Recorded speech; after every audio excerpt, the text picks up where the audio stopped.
Here I am.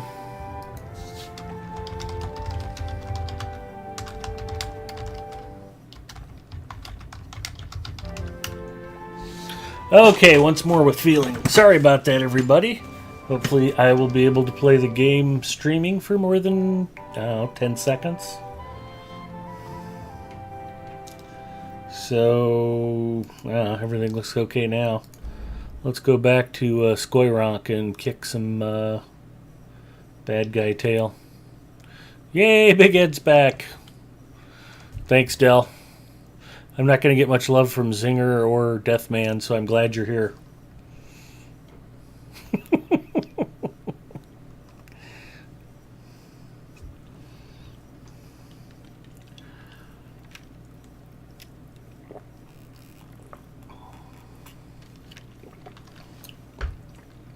Though Zinger does bring up a good point. How sick and twisted are the devs that put in an entire region sent you to drive that isn't enemy fishable? forces That's out just of mean. the caverns of Skoyronk, and so prevent them from stinging at Aragorn's heels.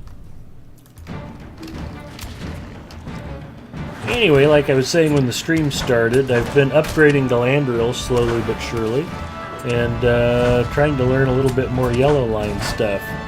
So I am in Yellow Line tonight with my first age two-handed sword. I don't have the legacies set up quite the way I want, but it's a work in progress.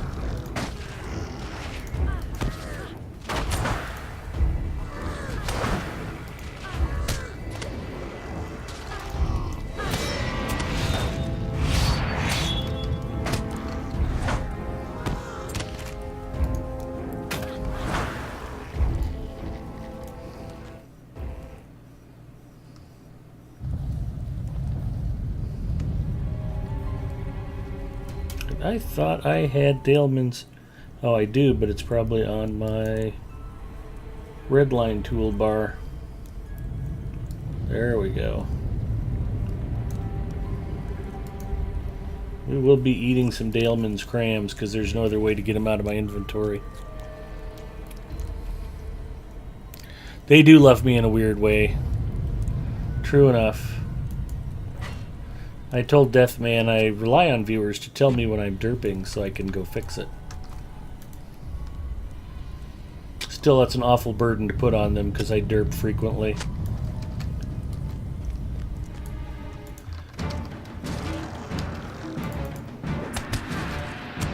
I do not have the correct amount of fervor.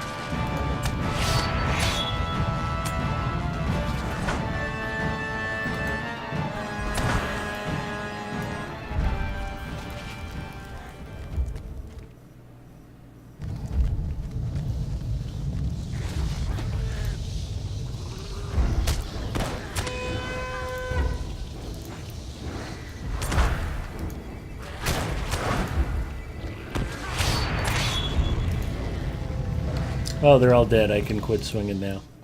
Perfect. Just not on stream. Well, it's more fun to derp when there's other people watching who can mock you and make fun of you for it. It's all part of the fun of Twitch streaming.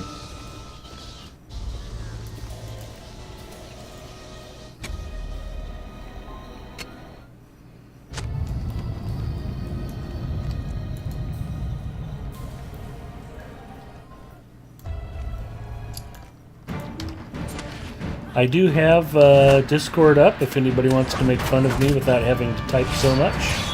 Feel free to join me and chat.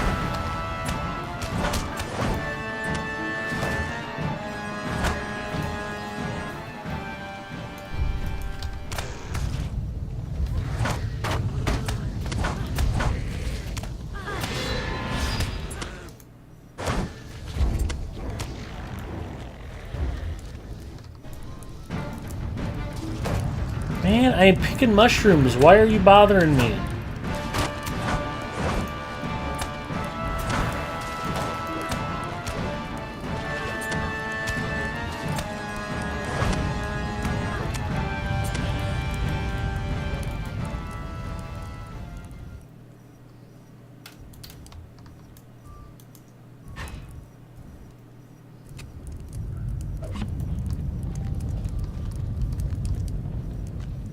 For some reason I've got this weird idea that I forgot something down below. I probably didn't, but now I have to go back and check just to make sure. I didn't. I got it all.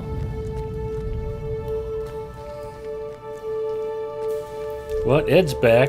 You buy Mordor, Ed? No, I'm going to wait till I can buy it with points. I got plenty of stuff to do between now and then.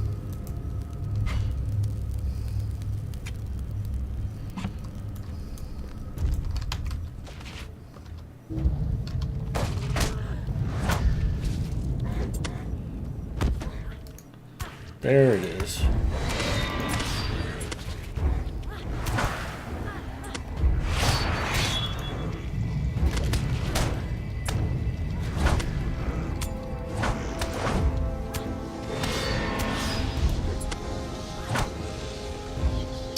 I think I am missing a skill. Since I am a clicker rather than a typer, you do occasionally slide something off of your toolbar, because I also don't lock my toolbar. Born for combat.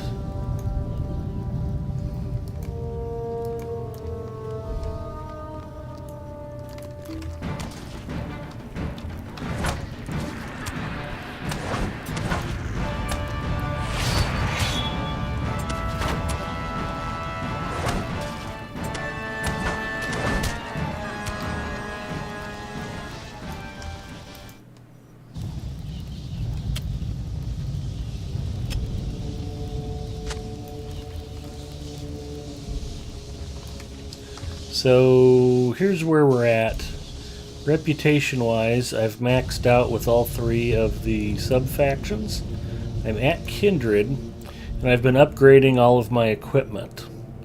I got Ring of the Outer Fence from the Herbalists, and then so far I got my 2 earrings from the Master Provisioner. And I've been working up on the stuff I need to trade to get my pocket item and my necklace.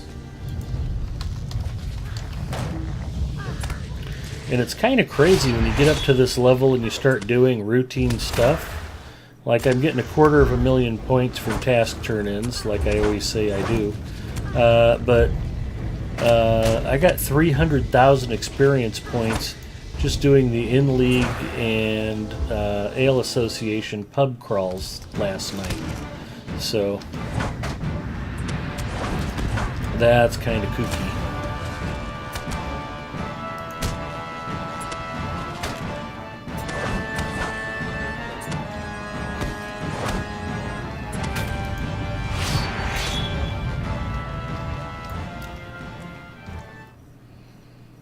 All right. This looks like the final room, and I am missing... Oh good, here it is. I was hoping I didn't walk past one of them. Sweet! How much from Fishing Quest, Ed? Because we know you did them all. Actually, since they started the Summerfest back up again, I haven't done any festival fishing. I did a lot of it the first time around, so... Awesome. Hey, Dargon. Thanks for the cheer.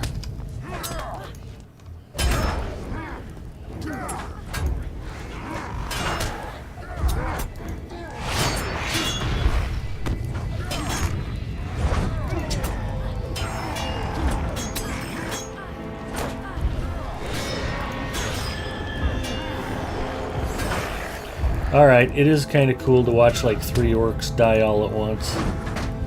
I'm not going to deny it. Yellow Line does have its charms.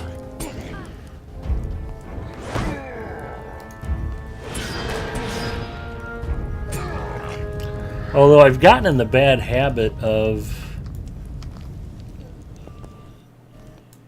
I get so much healing in Red Line from critical hits that I don't...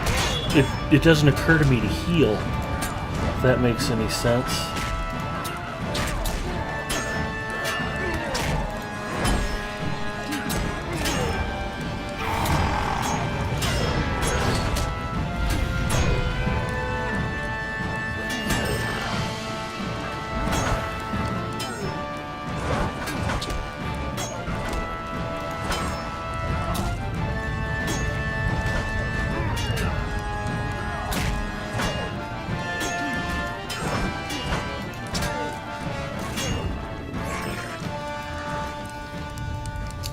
So I'm going to have to figure out how to keep myself healed up while I'm fighting in yellow line.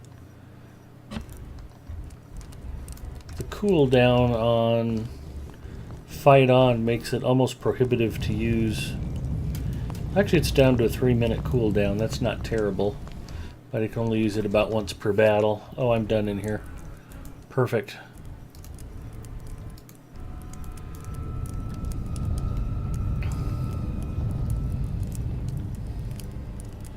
Since you're 108 now and not doing Mordor stuff yet, getting jewelry from epic battles or scaled gear from instances might outperform anything else. 106 and up gets the stats bloated up.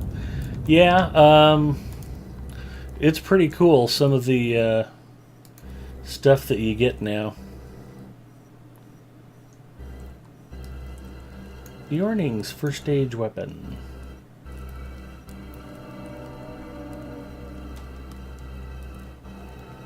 Zircons.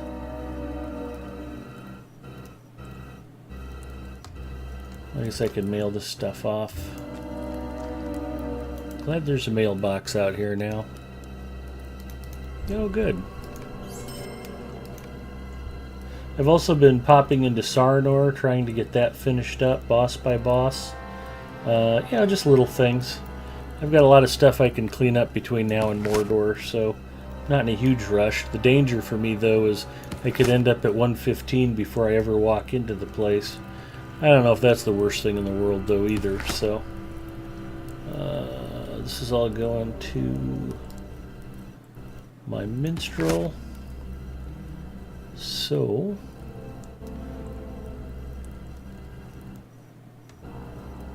I will send along some weapon shards, too. After you get to Kindred, you still have to keep crafting all of the Host of the West stuff for bartering, so you can actually get the jewelry you need. But I've got a pretty good jump start on that to get it finished, so...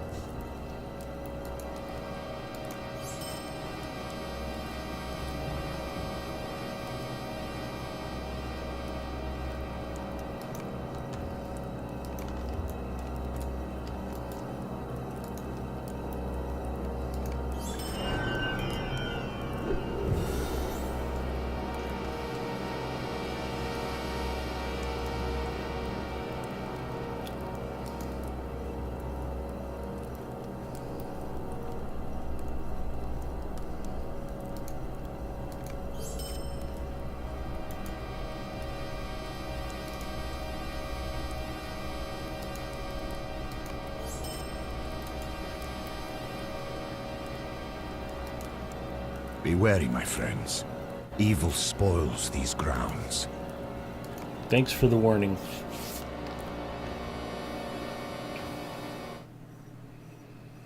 The Rangers of Batham armor Ithilien too, seek yeah. your intrepid aid in breaking the lidless vigil that the Towers of the Teeth keep over the plain of Dagorlad. From within.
It's always amusing when something dies while I'm stunned. I have literally killed it in my sleep.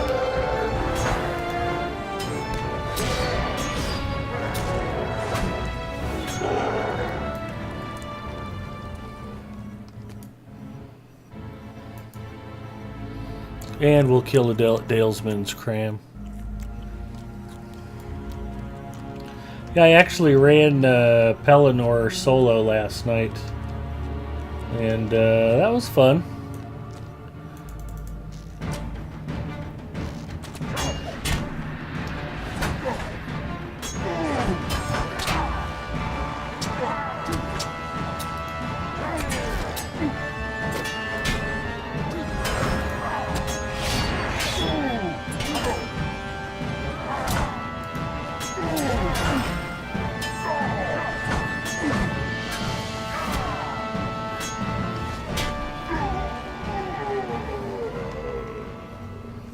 We'll take a time out to heal up here.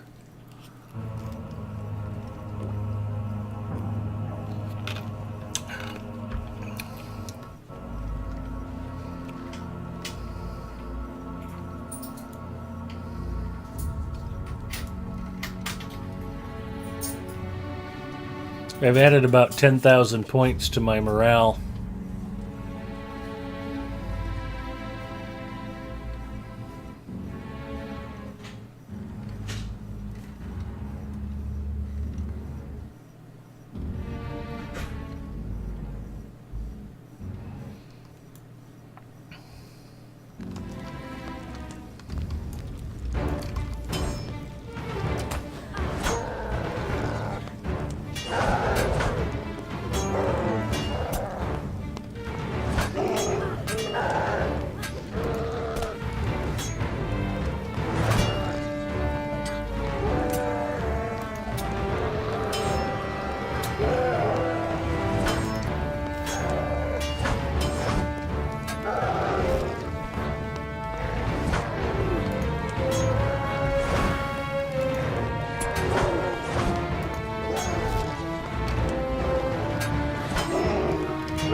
Gargon says, on my phone, what class are you playing? Display is small. What is total morale? I'm on my champion. I've got 36,448 for morale. Probably a long way from maximum, but better than it was. I almost forgot to get my gift of rune. I would have been looking for that later.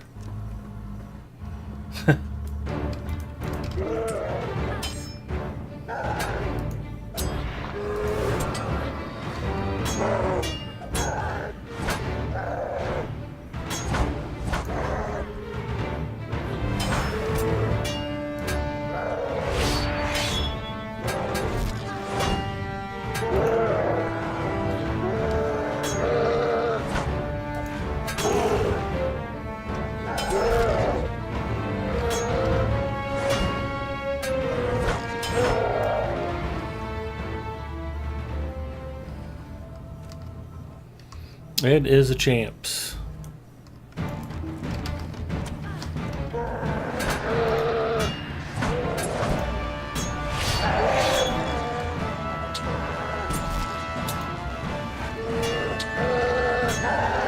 Up until a couple days ago, I was actually wearing all level 100 player crafted 3-slot jewelry. Exquisite and Orient stuff I made myself. Tier 7 essences. I mean, it was decent stuff, don't get me wrong, but...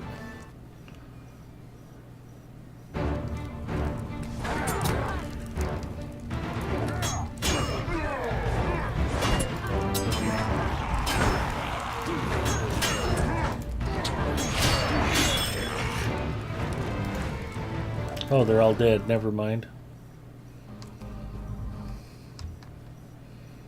Like I said, it's nice to see them dropping by the handful.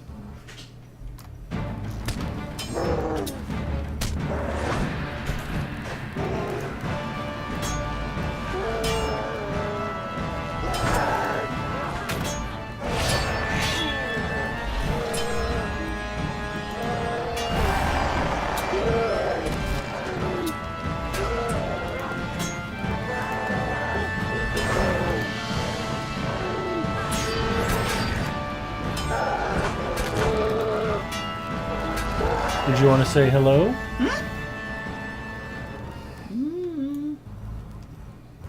You don't have to if you're shy.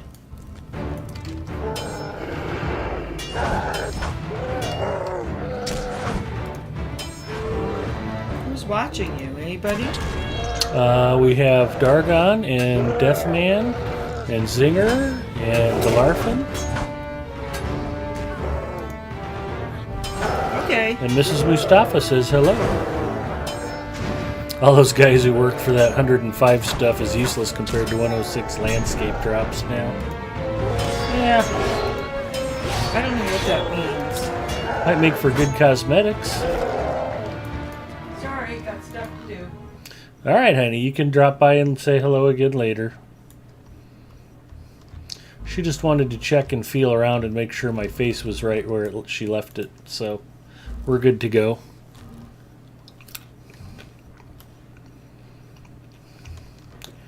Tonight's featured snack is chocolate-covered coconut-flavored almonds. They are yummers. And tonight's featured beverage will come as a shock to no one.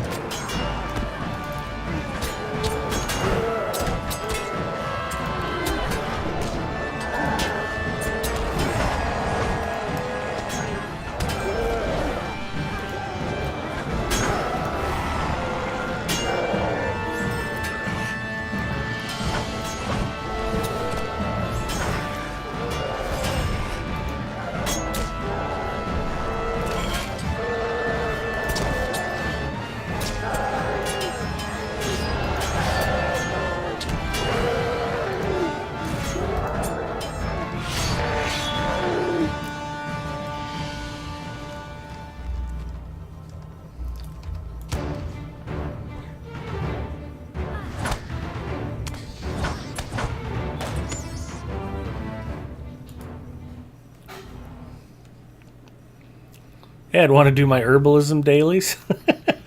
Sure. Sprite Zero? No, it is not Sprite Zero. It is delicious, crisp, and refreshing Coke Zero. I went with a tiny 52-ouncer. Can't believe you got that wrong.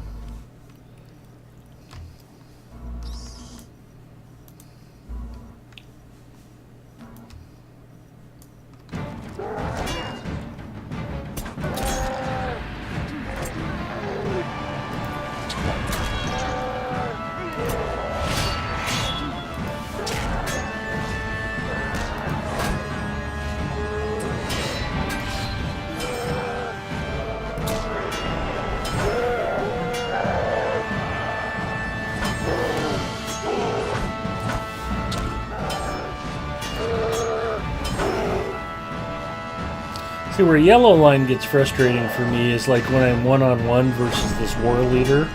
In red line, I could have him down in about 4 swings.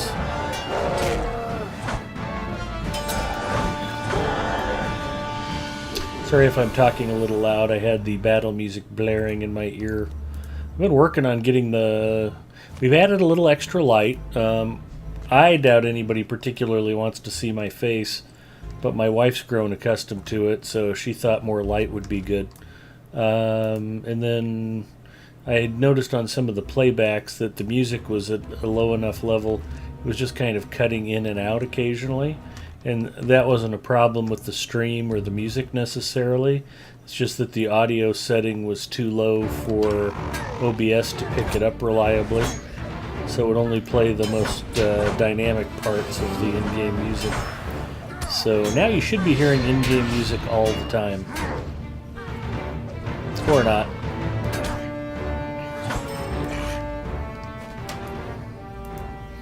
It's a gift of Rune. RC Cola Zero.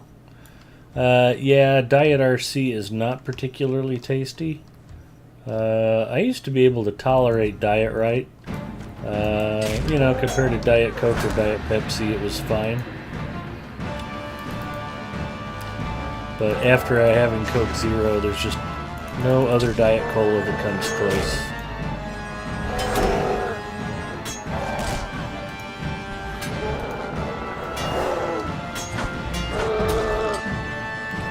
Oh, it's interesting.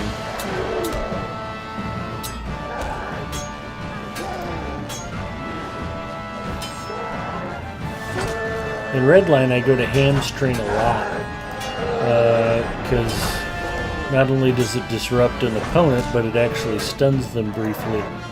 And I'm having a hard time getting it to even land. They keep resisting it in yellow line. So I wasn't expecting there to be much of a difference.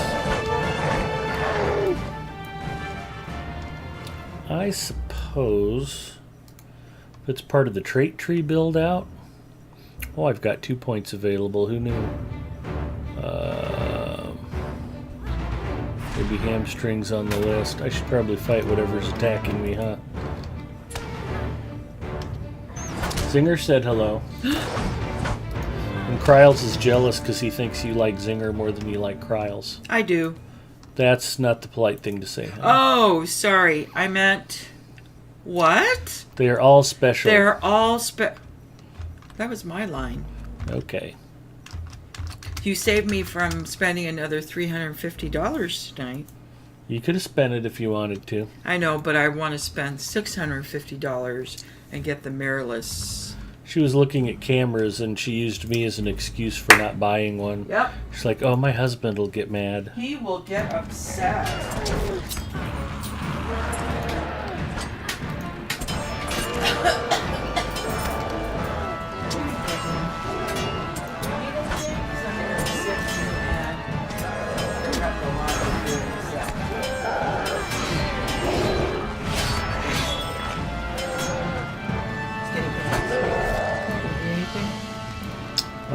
More snacking would be good. I figured. How about another bonwich with beef salad? All right.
Oh, man. I pulled too many of them. That's going to be part of the trick of learning yellow line. The timing is off. When you're used to dual wield like I am, that two-handed sword just feels so slow.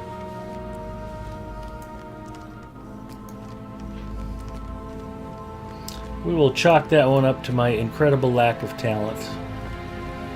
I was wondering if I'd bit off more than I could chew there. Now we know. But don't worry, like all great heroes, I wasn't killed. I was merely temporarily defeated. Now I can charge in to attack the foes with greater vigor and renewed enthusiasm. Cheez-Its! Is that enough for now? Sure. Thank you, honey.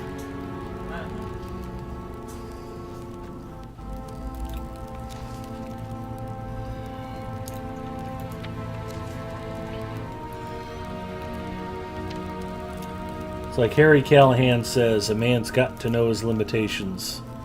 I did not know mine.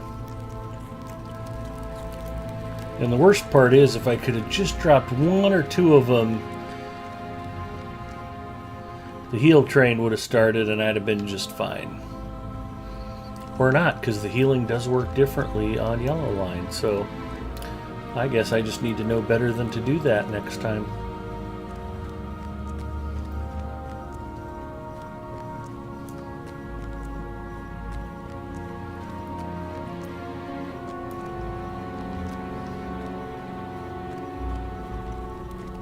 Hey, Ninth Pawn, how are you?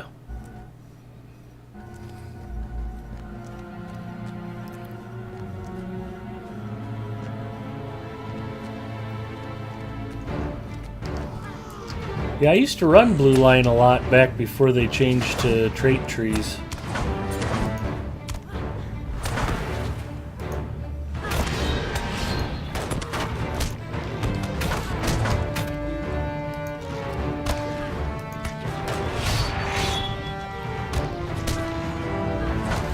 If that makes any sense. The Martial Champion, I think the stance was called, back in the day.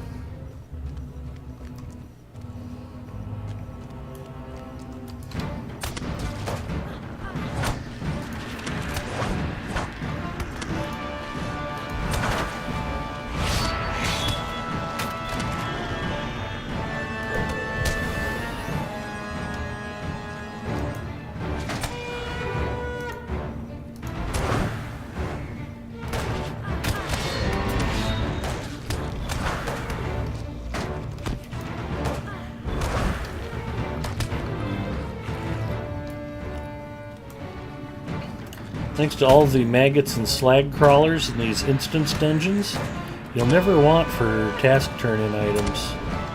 Your bags will be full of reeking filth and prismatic carapaces all of the day. He did not make it.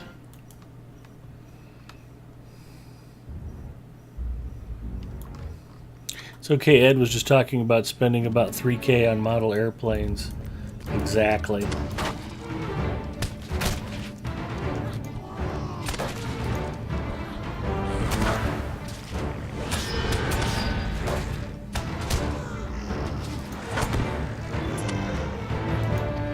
Oh, we had a spectacular midair out at the field on Sunday. We had our annual pattern contest, the Omaha Pattern Championship. Sort of like figure skating, but with RC airplanes. The pilots go up and they do this set of maneuvers, and they're graded on how well they do the routines, and then they're ranked and we award trophies. It's kind of fun in a sedate and boring sort of way. I like flying pattern, but to sit and watch a pattern contest, well, it's better than daytime TV. But anyway, some of these planes, I mean, they're pretty precisely engineered, like composite construction fuselage, where they'll laminate, not really carbon fiber, but a similar plastic material, layer of wood, layer of plastic material, layer of wood, and they sandwich it together like that for extra strength and stiffness. And then, I mean, these guys are running $400 electric motors and $150 servos, and they need like 6 or 7 servos in a plane. They're running $200-300 battery packs, all high-end radio gear. Anyway, so during the pattern contest on Sunday, yeah, 2 of them hit head-to-head. I missed it. I got to the field late, but my wife said it was pretty amazing. She was the official event photographer, so she actually got out there before I did. I normally fly in it and just didn't really have a chance this season to get out and get anything ready to fly and practice, so I mostly just went out to cheer folks on, help where I could.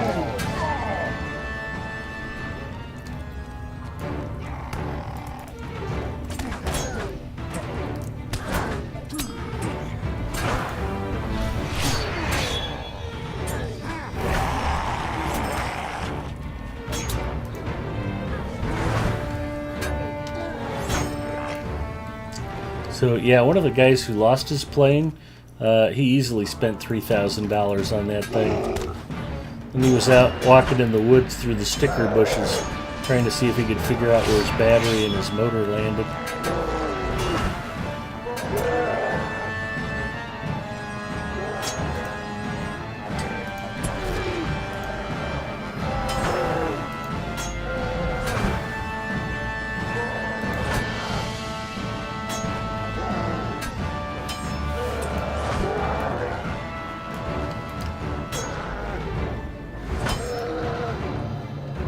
What?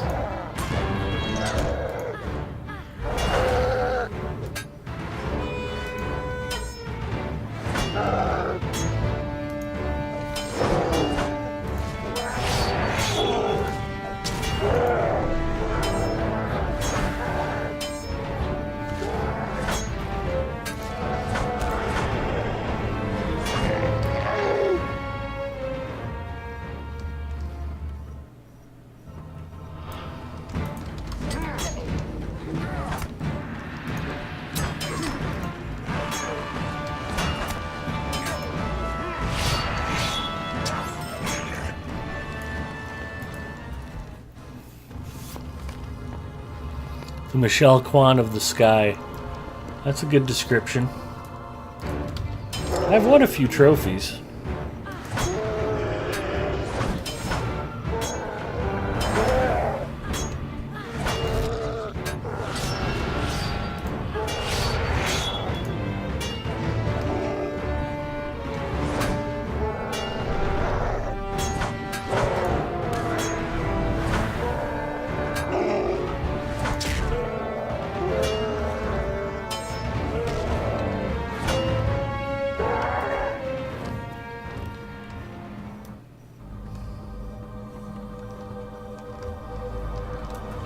So since we're on the subject, let's see what we got on the shelf back here.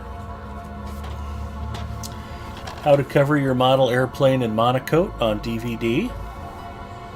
That's like an iron-on mylar covering we put over the balsa skeleton. What we got here?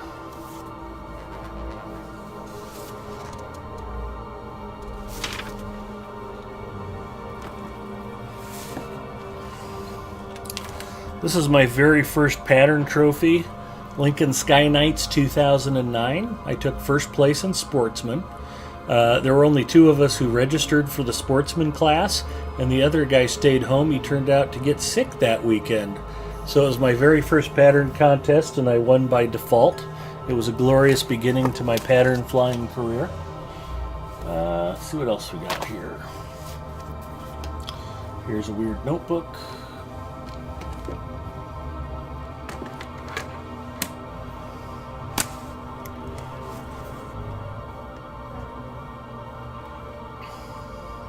Sport Pilot Championship, 2nd place winner. This was the Sportsman Pattern event. Oh, this was also 2009. I got beat by a pilot flying a basic trainer who happens to hate pattern flying and thinks it's boring. But I came in 2nd, so that's pretty good.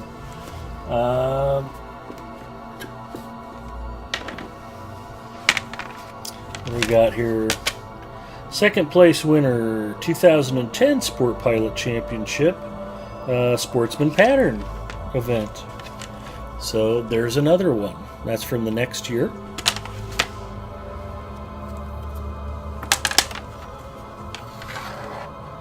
First place Sportsman, Pattern Championship 2009. Well, that's interesting. So the same year I took the Lincoln contest. People actually showed up to fly against me for our contest here in Omaha, but I still managed to eke out first place. And that's one of my all-time favorite planes, Thunder Tiger Imagine 50. And it's a long since discontinued ARF. And I was poking around on eBay the other day. I saw somebody has one new in the box, factory sealed, and they only want $130 for it shipped. Which is, I think it sold for about $150 when it was a new current model. I thought about buying it, just because it'd be fun to have another one of those back in the hangar. I think I put these in the wrong way.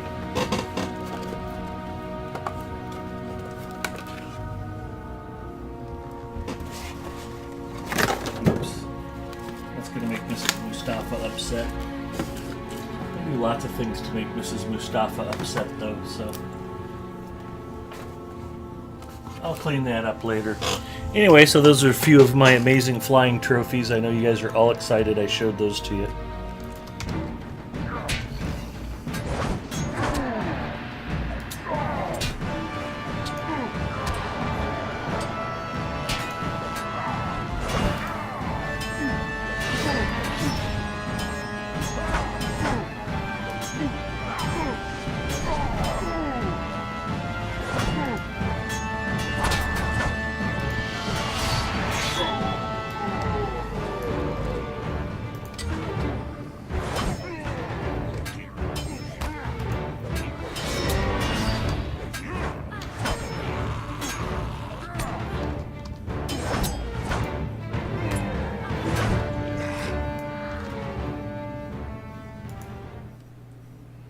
I should have some more trophies around here. I know I've won more contests than that. How about I put a pile of them out in the garage?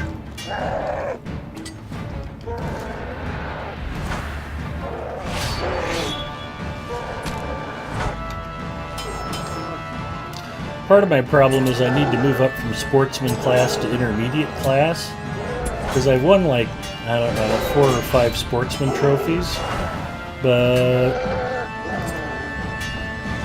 I need to upgrade my plane, and to actually outfit a good proper pattern plane for intermediate class would probably run about $1,000–1,200, so I've kind of pushed out, not bothered to do it yet.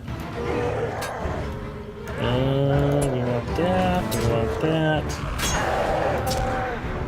Let's hit him with the horn.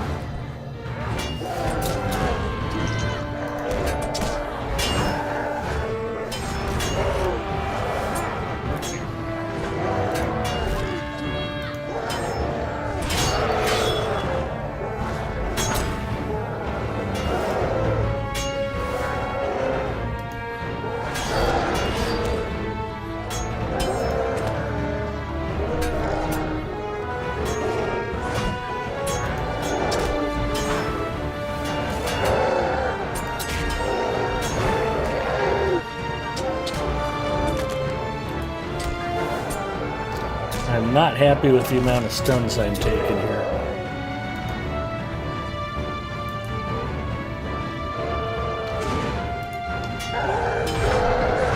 There we go. So that was a lot tougher fight than it should have been. I don't know. Part of it's just because I'm more comfortable with Redline.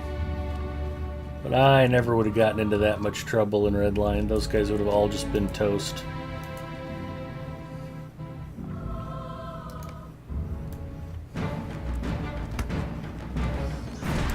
How ironic it would be if I ended up dying to this bat now.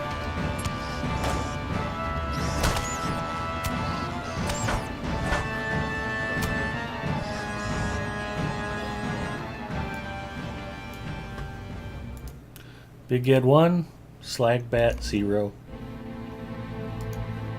I appraised whether or not these lock boxes that are an optional quest. Yeah, don't bother with those. There's nothing good in them. They're... Anyway. You must have used the trophies to convince Cord to let you on the team. Yeah, I told him they were Twitch streaming trophies. No, really, I got an award for Best Twitch Streamer 2009. Too much excitement isn't a good idea. Well, just, remember, slow your breathing. Deep breaths. Don't forget to exhale, Ninth Pond. You'll be okay. You're talking sports, poor zinger. No, RC airplane flying, it hardly qualifies as a sport. I was just showing off some trophies I had sitting on the shelf behind me. Zinger can handle anything up to shuffleboard. Good to know.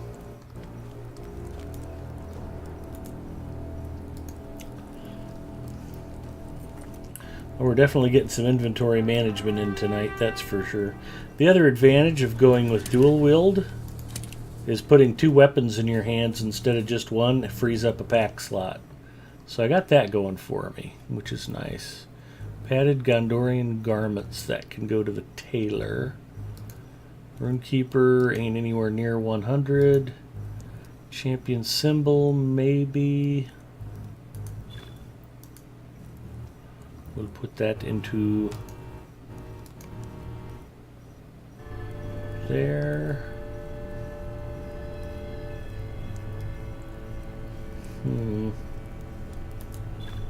Nope. I have to sell some stuff. What news have you from the lands of Gondor?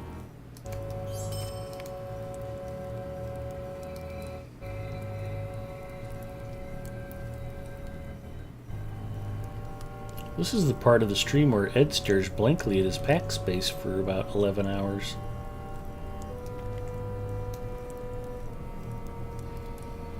All these forage baskets you get must have been a nightmare for you. It was a lot, yeah.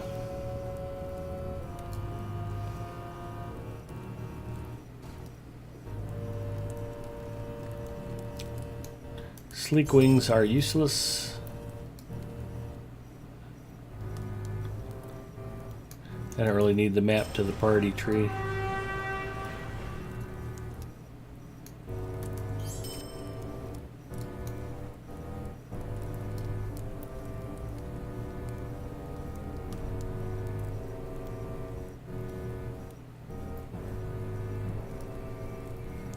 Salt. I wish I had some place to unload all this cosmetic crap too.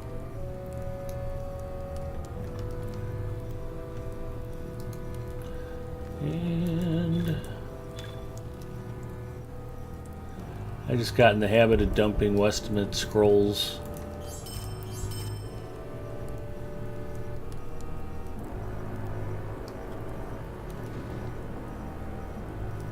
Alright, anything scholar related we can send to the scholar.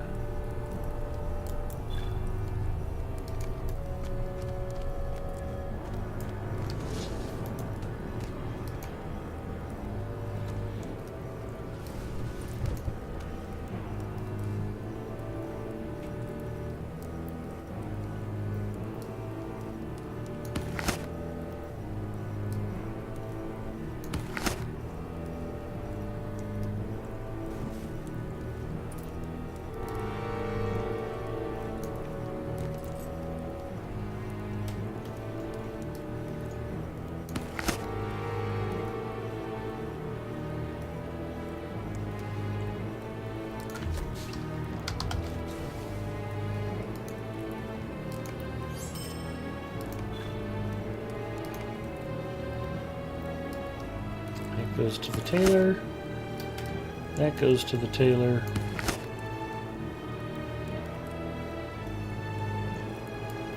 That goes to the tailor.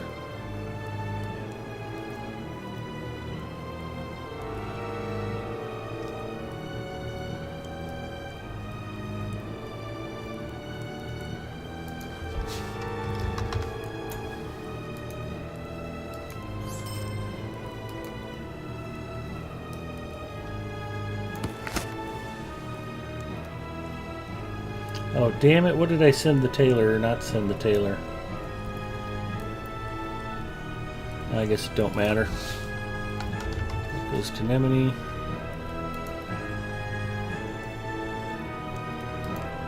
Actually, I think Nemini was flush. Let's send this to the weaponsmith.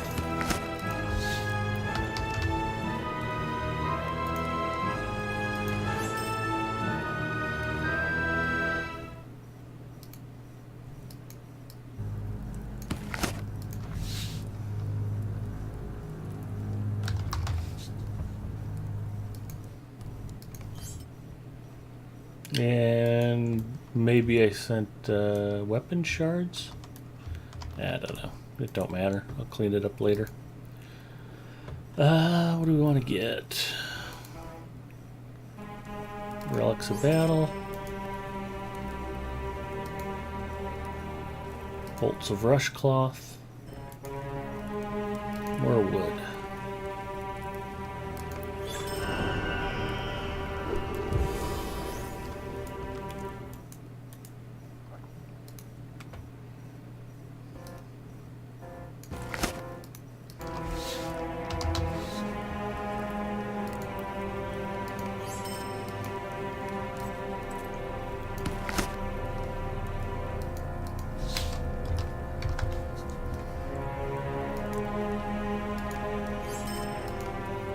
You think this has been exciting? Wait till I get to the actual crafting portion of the stream tonight. You guys are going to be glued to your seats, I promise. Still get XP for these at 111, so there you go. We'll also send this to Mirabella.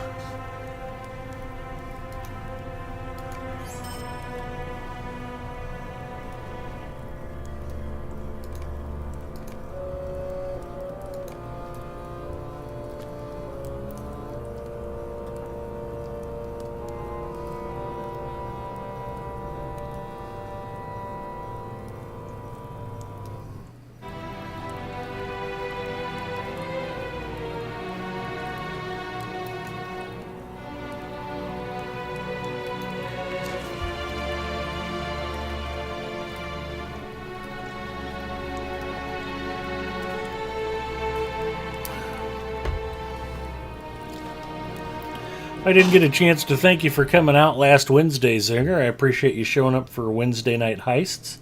Slowly but surely, I think we can get some momentum back behind the 40 Thieves kinship. I think All Up seems relieved to not have to figure out what he wants to do for his official stream, so that was not a bad call.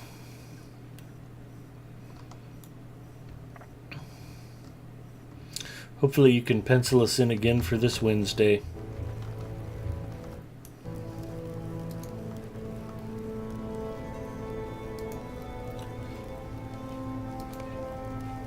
You guys get to see my entire character lineup on Arkenstone, so I know you're excited.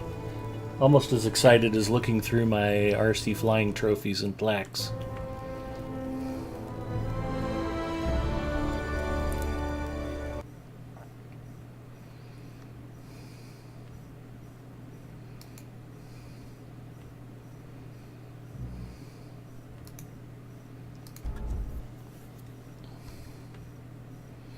Check with your secretary, please. Book us if you need to put us down in the appointment book.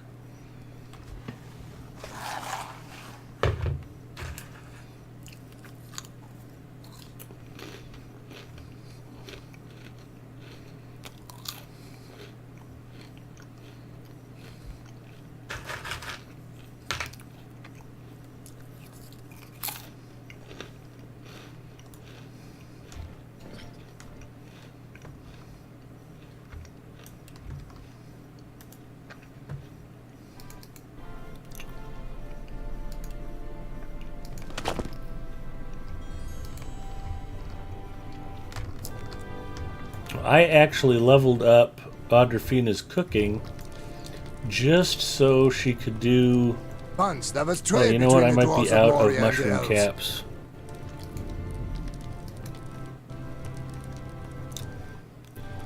Cooking. Host of the West, Daggerlid Provisions. I need to transfer Audrafina some Evergleam caps. I can do the jewelry stuff, though. Scroll of Supreme Jewelry Lore. Easy for me to say. Okay, here we go, Zinger. Big money, no whammies. Big money, no whammies. Big money, no whammies. Oh, man. That normally helps. I get a lot better critical success on those crafting tries if I actually say that. And I have to hold my fingers crossed in an upright position.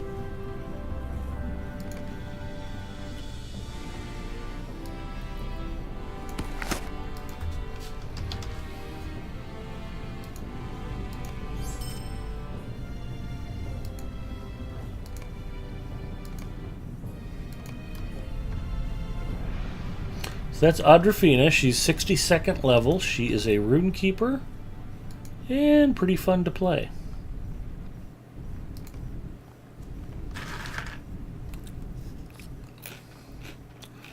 Press Your Luck was a great show.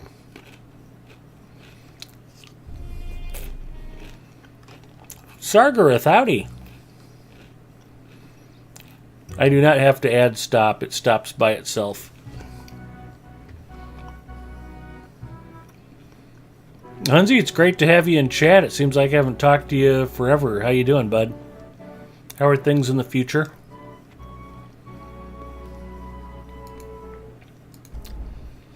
Lenorian the Minstrel, she's 84th level. Working her way through the end of Eastern Rohan.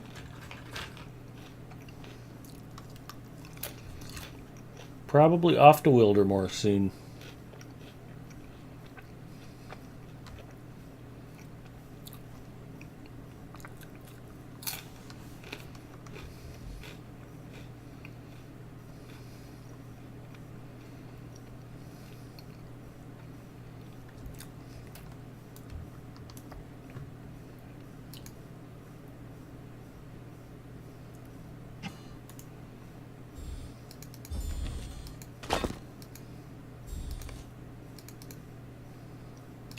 In addition to getting materials so she can craft for Galandriel for Host of the West, Lenorian's been getting a lot of wax and parchment for whatever the hell comes after Anorian crafting, Doomfold crafting.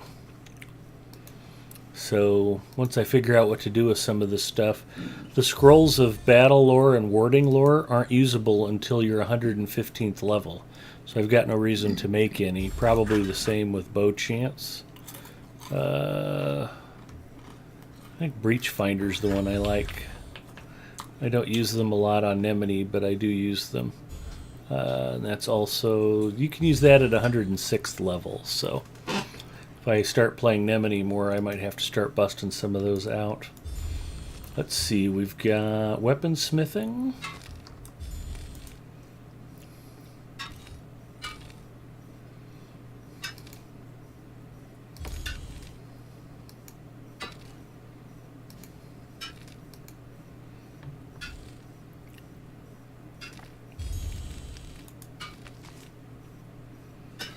We're going to try it again, Zinger. Here we go. 38%. Big money, no whammies. Big money, no whammies. Big money, no whammies. Stop. Dang it. Stop might have been a jinx word. Going to blame Zinger for my horrible luck. Thank you, Pookie. Mrs. Mustafa's back, and she brought more Cheez-Its. That's because I keep eating yours. They're pretty good. Okay, here we go. Big money, no whammies. Big money, no whammies. Big money, no whammies. Critical success. See, I didn't say stop that time, and it worked. So clearly I've got the Clearly secret you're unlocked. insane. Yeah, and I'm a little insane. It's okay. When you craft as much of this crap as I've had to, you get a little buggy after a while. I think Mrs. Mustafa's got me pegged on that one. It's alright.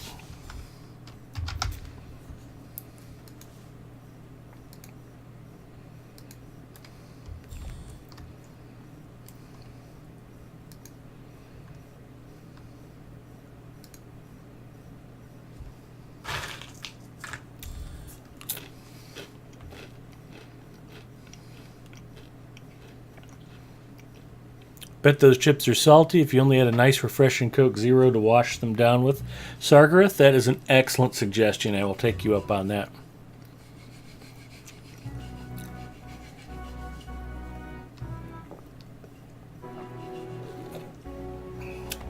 Hansi is okay. He's just getting over coughing part of the flu. Future is sunny at times with a bit of cloud followed by a slight breeze and a chance of rain, but mostly fine.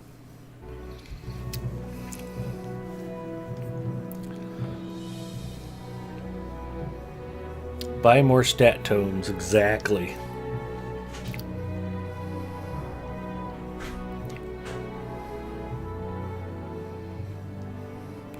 Yeah, Sargarath thought you were just skittling, Hunzi, where you take like way too much cold medicine and it just whacks you out of your head.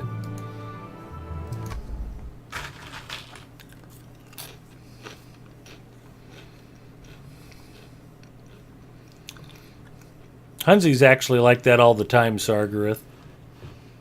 If he acted like he was like feeling normal and well grounded, then we'd be concerned. That's why we like him.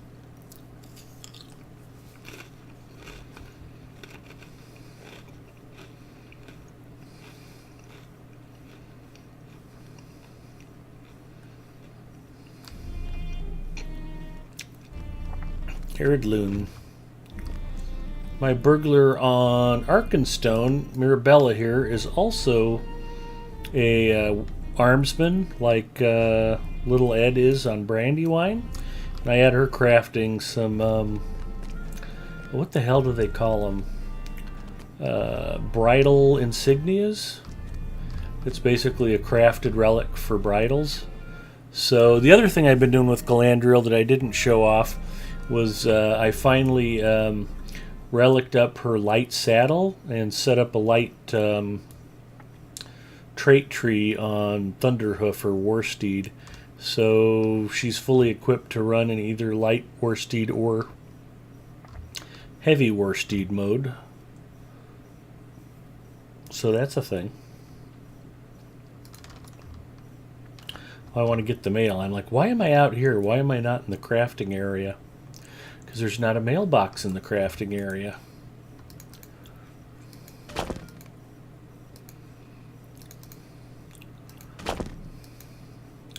But I was trying to figure out why I couldn't craft those insignias for the saddles. And I realized that Mirabella is relatively poor and hasn't bought most of her legendary recipes yet. She is a 56th level Hobbit burglar who is, I think, working on finishing Moria.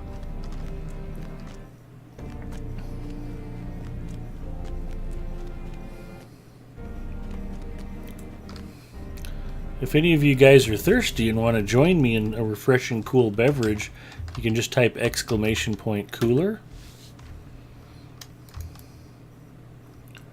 And hopefully you'll be lucky like me and get a delicious, crisp, and refreshing Coke Zero to enjoy. Oh, I went past the workbench. You know what, that's okay, I can hit it on the way back. Let's get to a forge.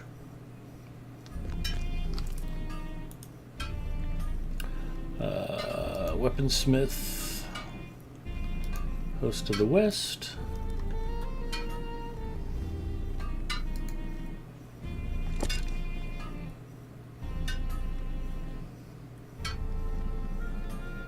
Supreme weaponsmithing lore. Big money, no whammies. Big money, no whammies. Big money, no whammies. I'm telling you guys, I don't know what it is, but that works. You might agree with Mrs. Mustafa that I'm stark raving mad. I don't know what it is, though. Oh, Hansi, you poor bastard. You weren't following? Oh, you might have... Twitch gets buggy.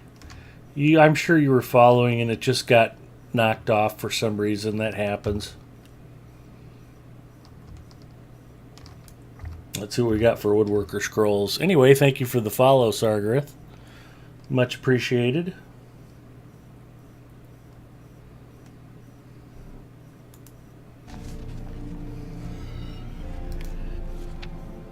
I probably should have checked and made sure I had all the woodworking ingredients before I burned a scroll, but it's not like I can't make all I want. Okay, here we go. Big money, no whammies. Big money, no whammies. Big money, no whammies. Okay, it works most of the time. It's sort of like Sex Panther cologne. 60% of the time, it works every time.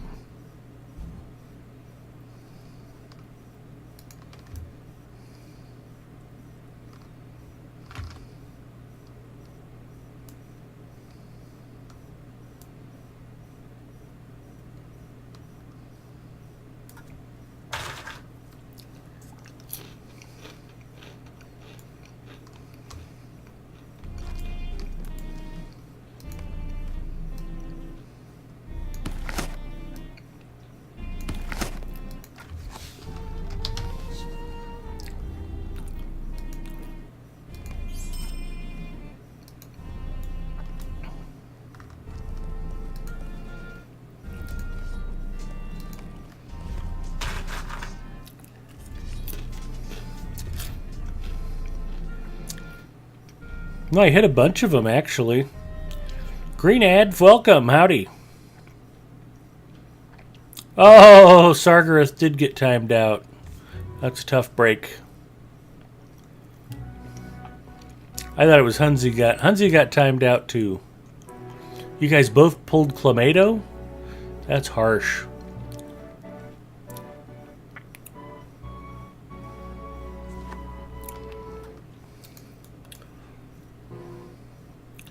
Alright, Nemini the Woodcrafter.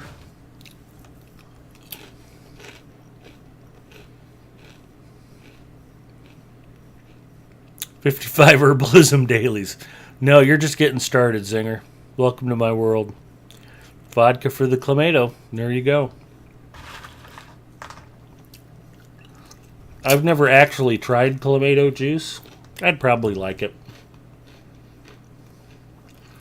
I was just trying to think of what beverage would possibly offend the most viewers, and clamato juice is probably the least likely to be met favorably.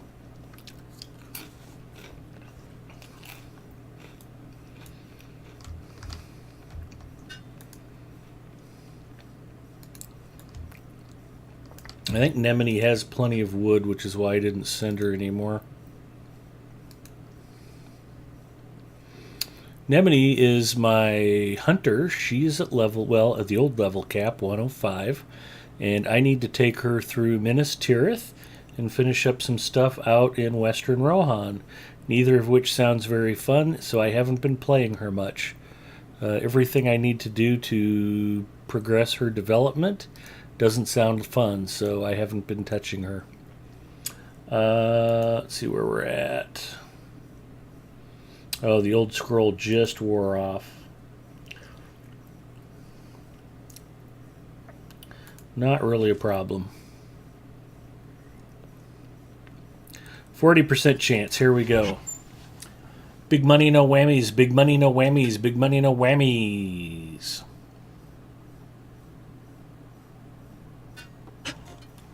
Missed again. I think stretching out the last whammies helps.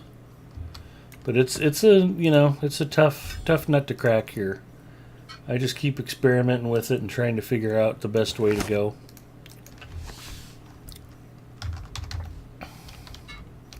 That needs to go to Galandriel.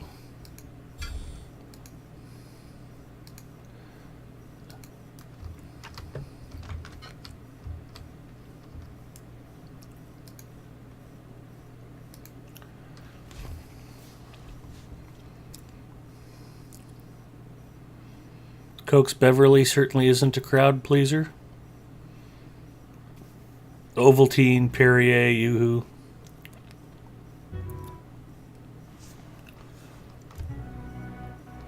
I've had Ovaltine, it's not too bad. I actually like Perrier too. I have never had a Yoo-hoo, that's a good point. It's like a non-dairy chocolate beverage. I don't know, who knows, maybe there is some dairy in it.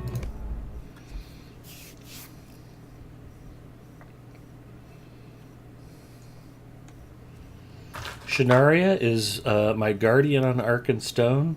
She is also around 56th level, and she is currently finishing up Aragian and getting ready to go back into Moria. She does have her legendaries, but isn't working real hard on them yet. 54th level. I believe she is my lowest level character on Arkenstone. She is my tailor and metalsmith. Oh, mailbox first. My bad. She's got a bunch of crap in her mailbox. I hope I got room for all this stuff.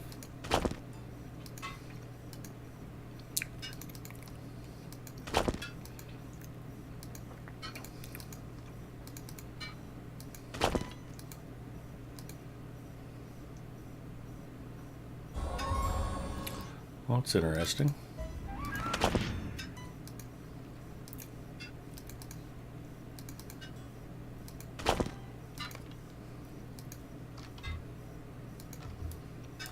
I don't know why they made the cooking so weird for this, but that's okay.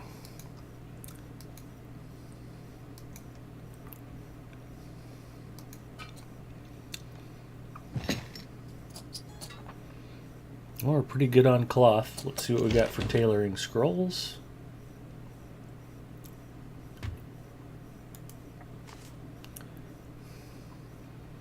Okay, if you're watching at home, say it with me.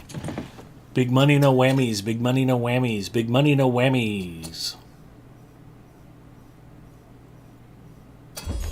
There it is. We crit it again.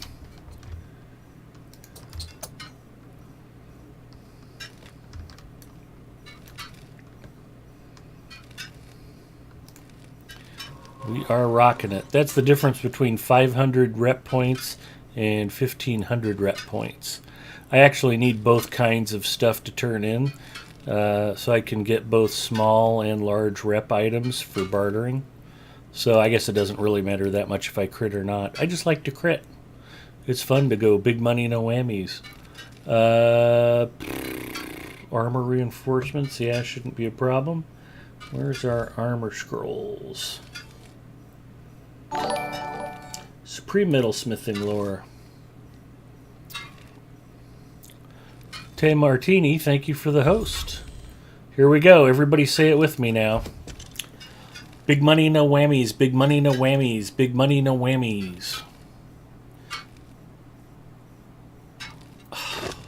Normally it brings critical success to crafting, but not every time. So we can only do our best. And yes, for those of you who are just joining us on the raid, big money, no whammies. Oh, that's too bad, Tim Martini. I'm gonna need to fix that for you. Sorry about Moobot. Sometimes Moobot is a turd.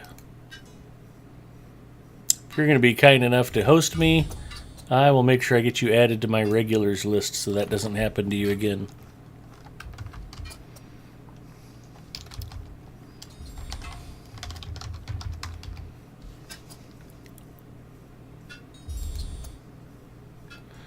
All right, you should be added as a regular and hopefully won't get timed out for that again, Tim Martini. Oh, awesome. Hey, welcome to the team.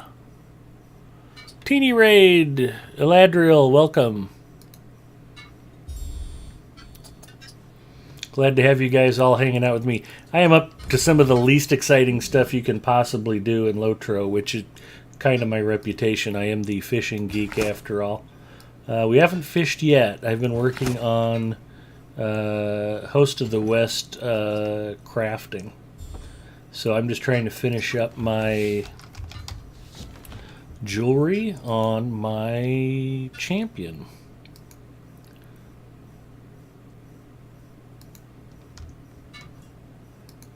So we've been through everybody. I have 6 Master Anorian Crafters on Arkenstone, and they have all kicked in, so we can switch back over to Glandrill. Sargrith lives for crafting. Inventory management. We've been doing a lot of inventory management. And eating on camera. So far we've hit 3 of the 5 Tedments. And since we might have a couple of new people in here, Zinger was kind enough to document the Tedments for us. And I will see if I can show those to you now.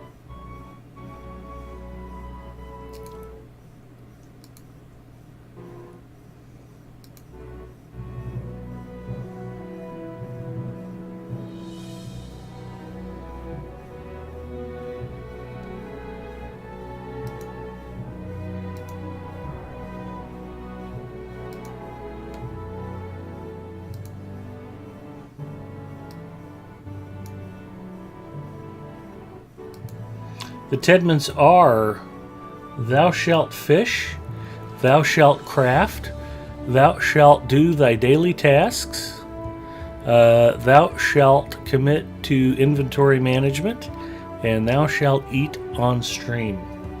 So I've done 3 of the 5 so far, and we should be able to knock out the other 2 fairly quickly. So thank you, Zinger, for sharing that with the world. And that's some excellent work there. Showing me dressed as a rune keeper. Much appreciated.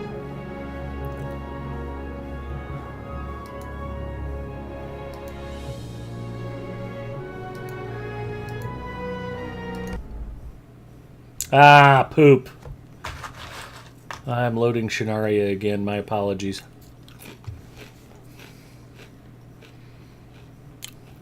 And if you use mail to transfer stuff, what is in your shared storage? Everything. What can I do for you? Mostly stat tomes. High-end armor and weapon ore and ingots. And I've got some miscellaneous stuff. Mithril flake, universal solvents. And all of my characters' vaults are completely full. And everybody has maximum pack space. I can't get any more storage without spending a great deal of money. And as some of you may know, I am actually free to play. I have never actually cracked open my own wallet to spend a nickel on Lord of the Rings Online. I've never been VIP. It's a terrific game. I would encourage all of you to not be like me and to spend money copiously. It will enhance your enjoyment of the game by maximizing your fun time, and you won't have to do stupid, tedious things like I do. But I kind of like the grind because as my wife pointed out earlier, there's something wrong with me. So that's okay. She married me anyway. And most folks have gotten used to my eccentricities. Never been VIP. By everything, he means mainly fish trophies.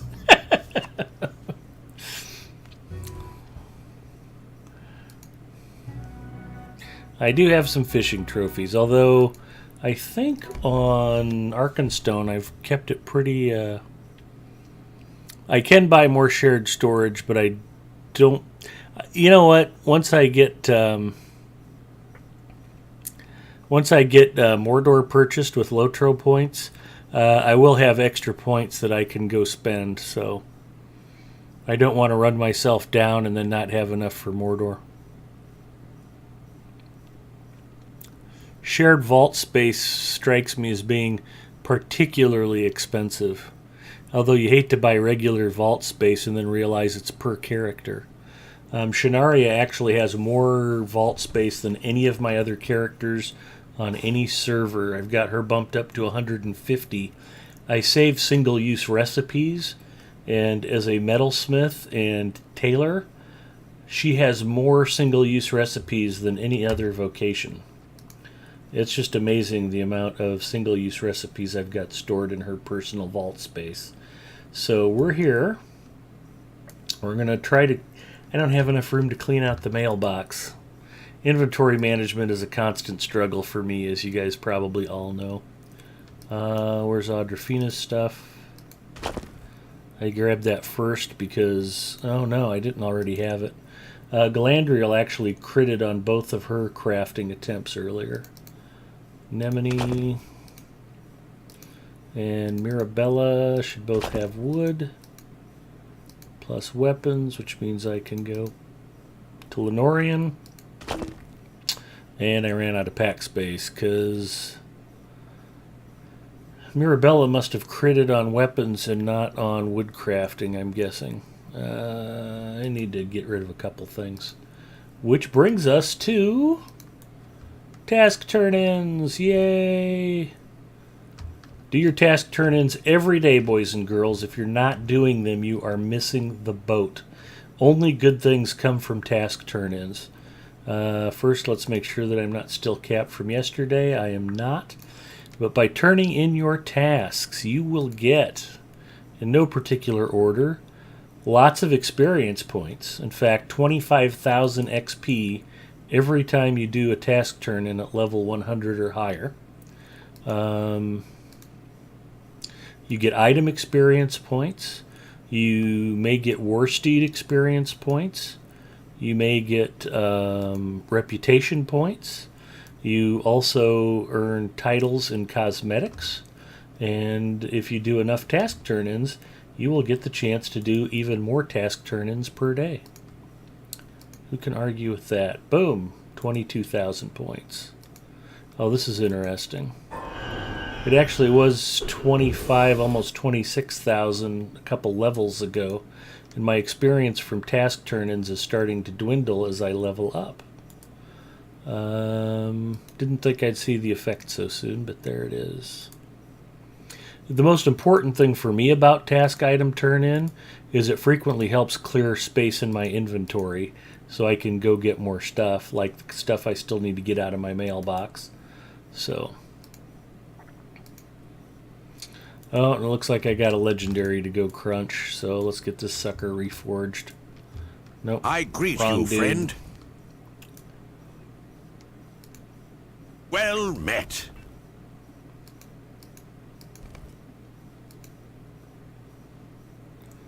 I like hamstring duration. Not useful for what I'm working on at the moment, but that's okay.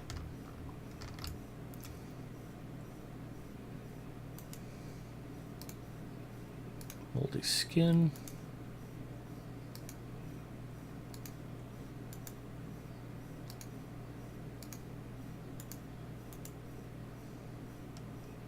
So I'm still going to end up with almost 230,000 experience points from this, which is like doing 2 or 3 extra quests a day.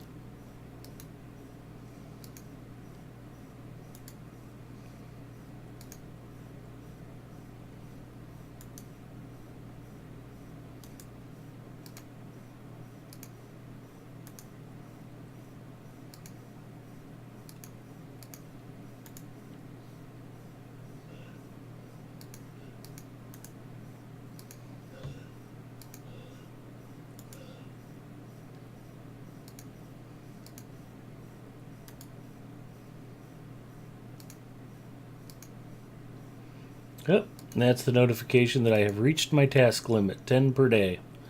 So, if you have any leftover tasks that you can't complete today, you can just cancel them and you can pick them up again in 5 minutes if you want to. But not really necessary to keep it in your task list. And that bought me exactly 1 extra slot.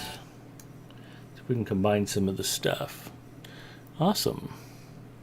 I don't envy the person whose job is to clean out the task turn-in box.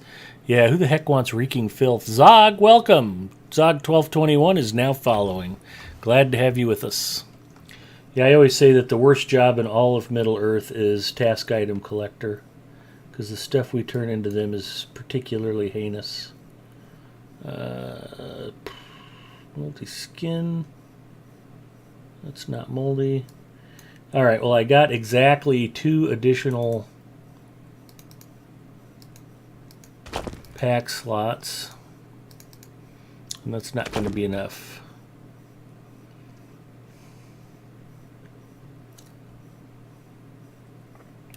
So when in doubt, do what I do and sell off more shattered spears. Because the orcs are just going to give me more later. We have other characters who can probably stand to turn them in. Yeah, but I need the pack space. See what we got. Shattered spears. We'll sell off those stupid elven sword sheaths too.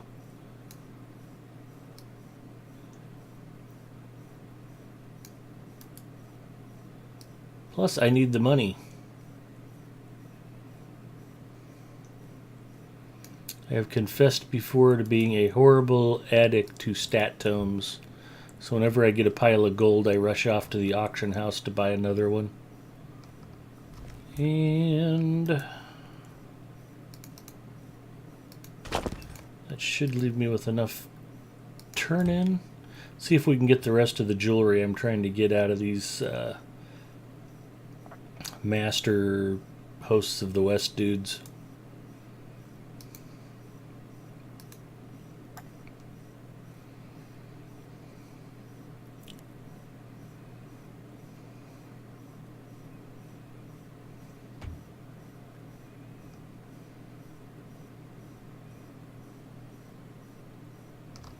Okay, did I just run past him? No, I took a wrong turn. That's what I get for trying to read chat. Trying to do better at keeping up on chat so Zinger can't make as much fun of me, but he just finds other reasons to make fun of me, so. Still, I enjoy talking to y'all, so I will try to do better. We must protect Gondor at all cost. Alright, so what I'm trying to do with the Armor of the West is Kindred Jewelry. They've got necklaces and crests. This is a pocket item. Better than the pocket item I'm carrying. So I need 24 more of the 100 rep items, and I need 14 more of the 500 rep items. So let's see if we can get those. 24 and 14.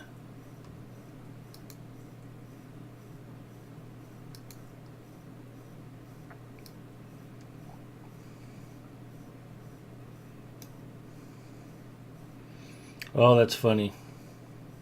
I have 25 of the 24.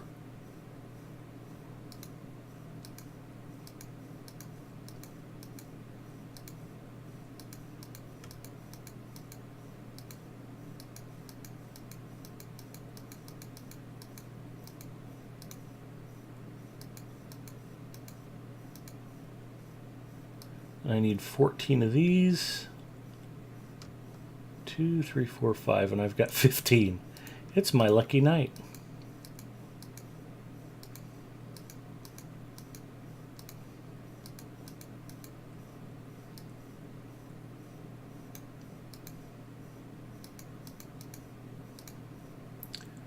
$13, $14. Now I can go back to jewelry and go, that's a nice crest you got there.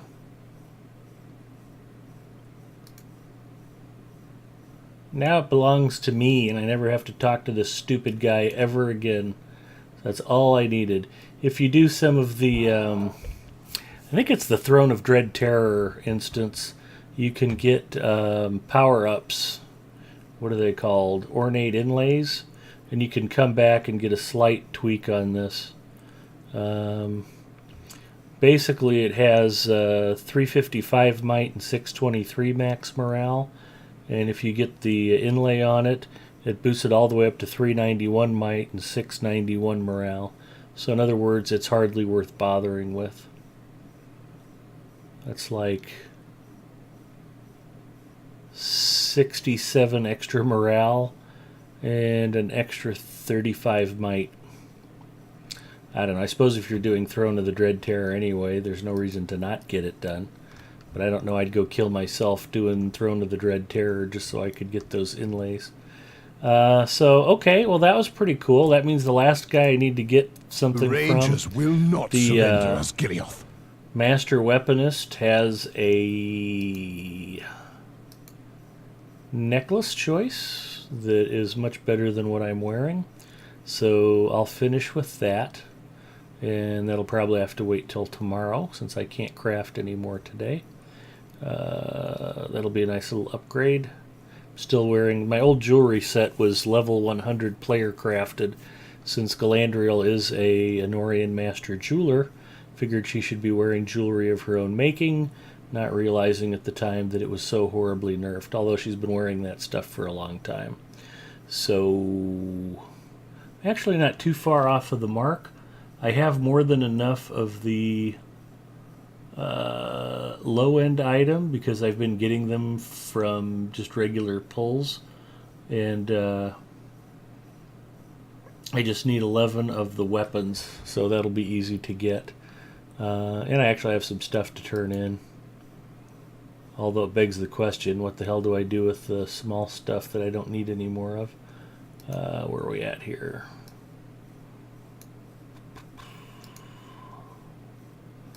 One extra weapon, so now I only need 10 of those, and that's only one extra broken blade, so I'll go ahead and barter it anyway.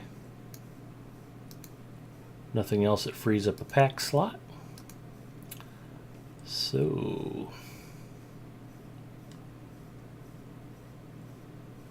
where is my new pocket item? The only thing it needs are essences, which I can now get from the herbalists. You're back up at the top of the camp.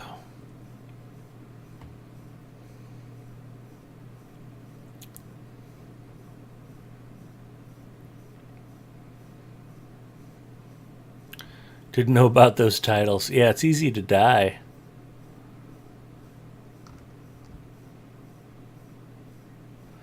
I get killed all the time.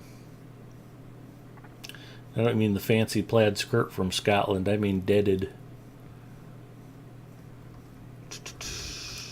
Who's got the essence boxes? Gulhouse must be defeated.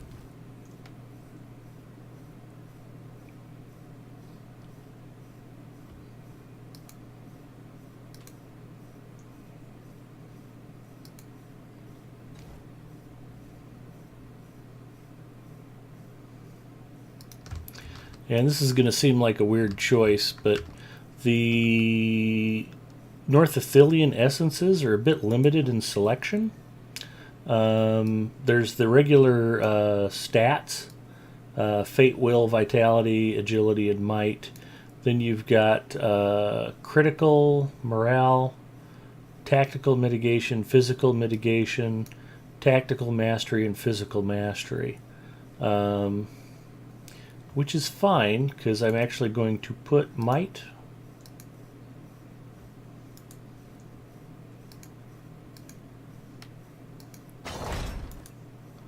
And vitality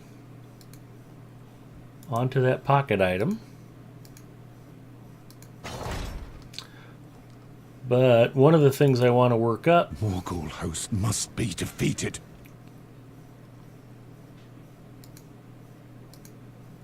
...is not available from a North Ithilien essence box. I'm going to get a regular Farinorian one. And I am looking for extra finesse. Because from what I heard, that's like important and stuff.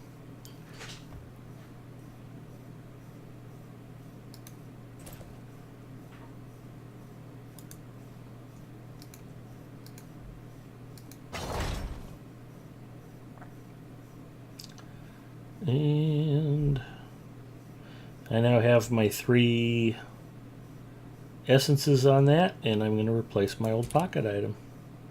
There we go. So I've got one last piece of jewelry to replace my necklace.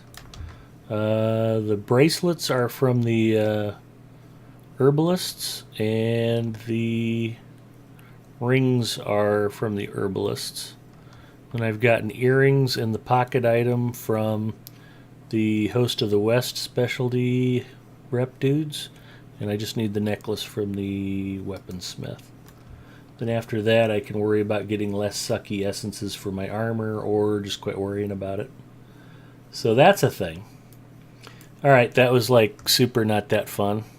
Don't miss the nail-biting fights where it is kite or die. Oh, wardens, yeah, kite or die. What are you bartering for those essences, Big Ed? That's a great question. Sargareth, I honestly don't remember. Let's go look and see. The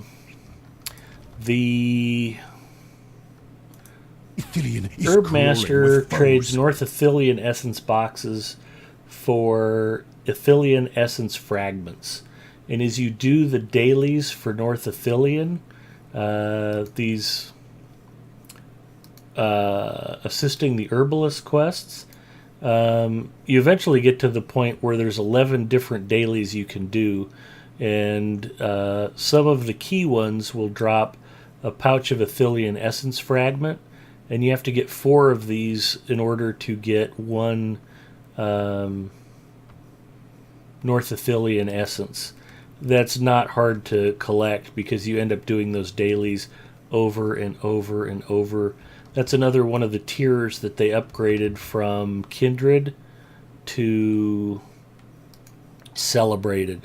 So by the time you get done with your basic Host of the West, you've done those dailies so many times you can't hardly stand it.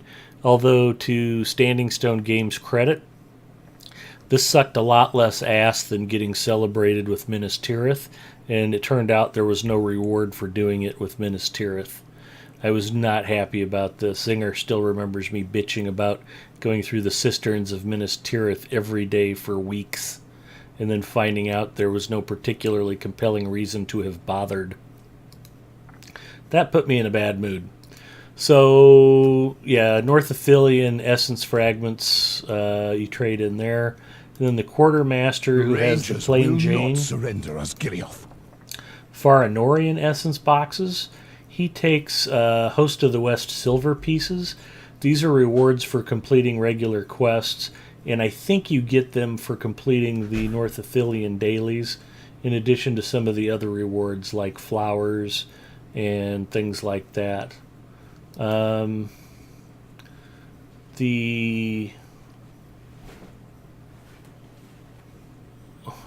the hell was I going to look at? I guess it don't matter. I'm on the wrong NPC. You know what you're doing? Everybody knows I don't know what I'm doing, honey. Thanks for asking, though. the plants that you collect. The armor that I'm wearing is the lacquered armor of the Athelian captain. This is good 4-slot armor. There's no particular set bonus, but the basic bonus is decent. The armor rating is decent, and this is pretty good stuff. If you just don't get a chance to go out and raid, you don't get a chance to go grind for the special armor, this is pretty good essence armor that's actually very easy to get.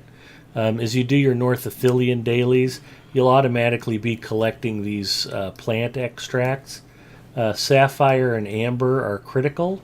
Those are what you trade in for the armor pieces. But if all you get is umber, verdant, and crimson, you can trade those essences in on amber and sapphire.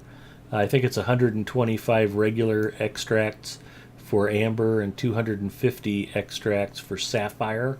But I literally have thousands of them. If we look up, yeah, I've got like 2,000 umber extracts on me.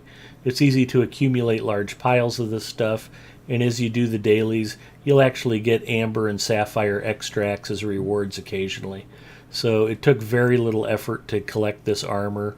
It'll take tier 8 essences, whether North Athelian or Honorian.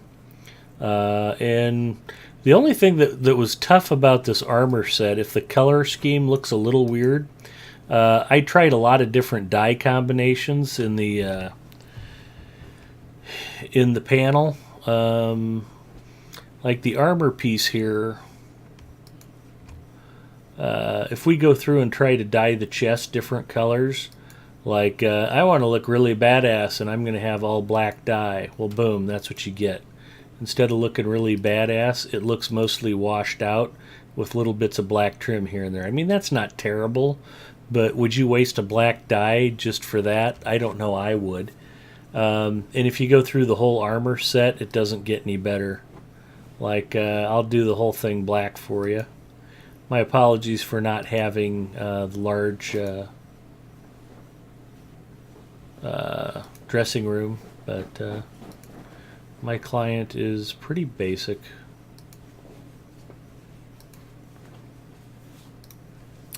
So my whole point being, what I discovered, I don't know if I can dye the cape or not. This is a different cloak than what I'd had on before. It looks like that did dye. Okay, the cloak comes out pretty good. But, you know, if that's your black, it's like, okay, you get a little bit of black trim here and there. It doesn't look terrible. But it doesn't color it enough to where if you put something bright on there, let's just go red. Wrong color.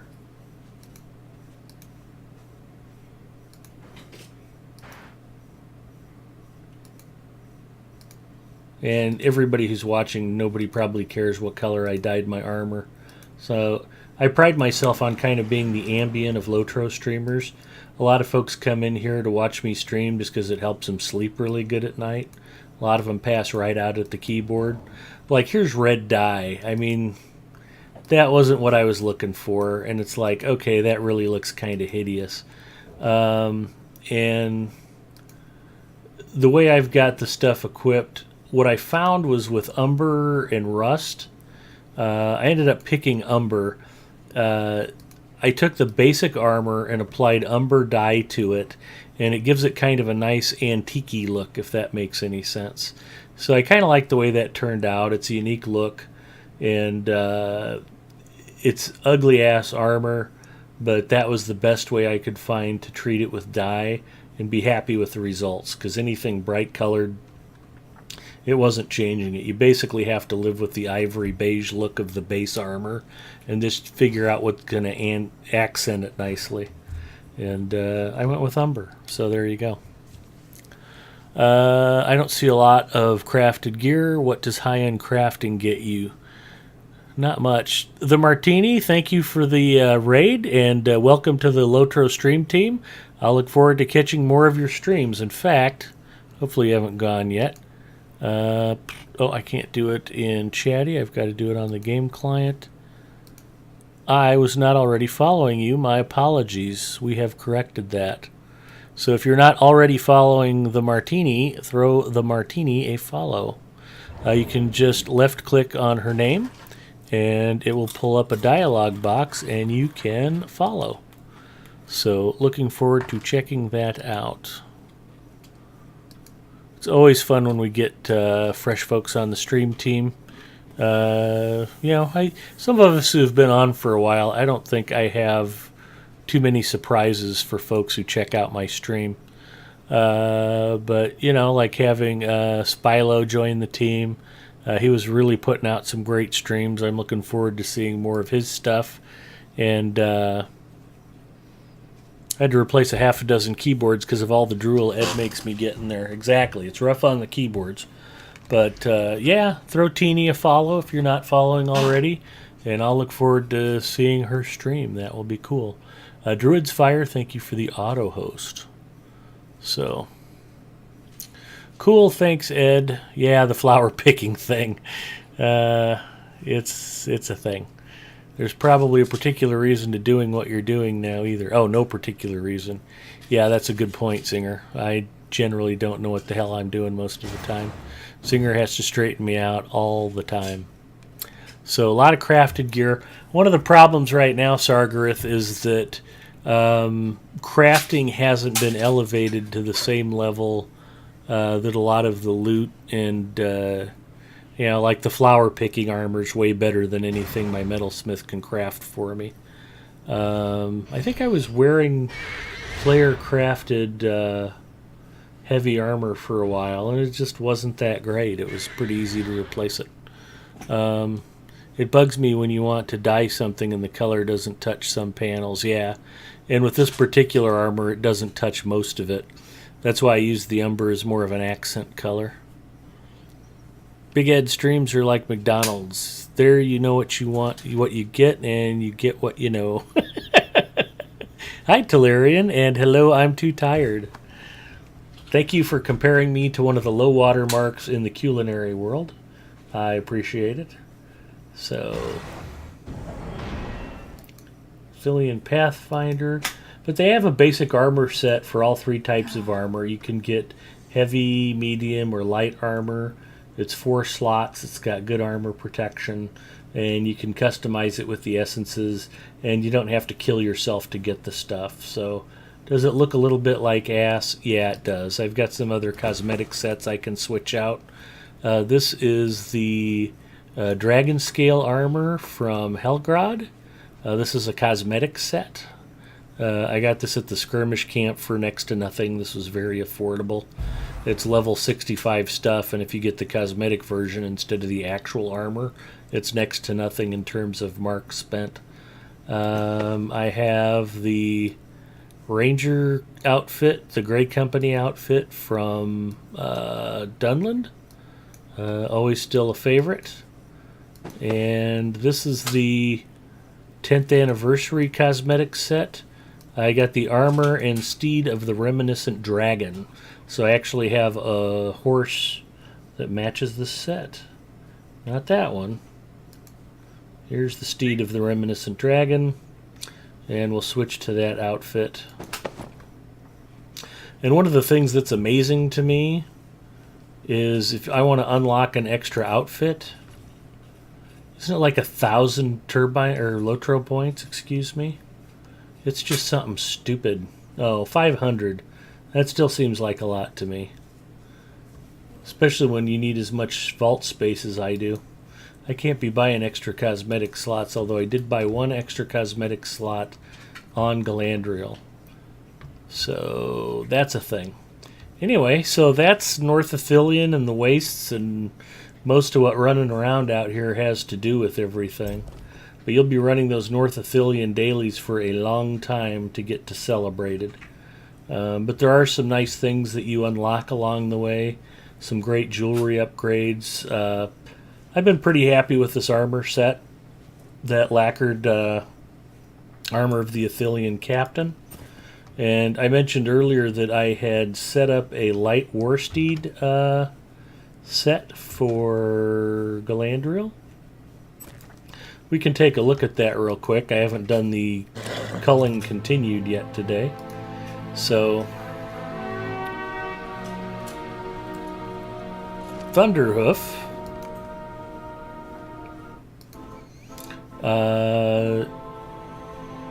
is traded light on tab 1 and tab 2. It actually boots me off the horse. Yep. Is traded heavy, and I have bridles for both in my equipment bag. So the stats aren't spectacular. I've got the light bridle equipped at the moment. I haven't even hit it with a scroll of delving, so it's only got 60 levels on it. But I've got some legacies on it. I've spent the points to boost them up.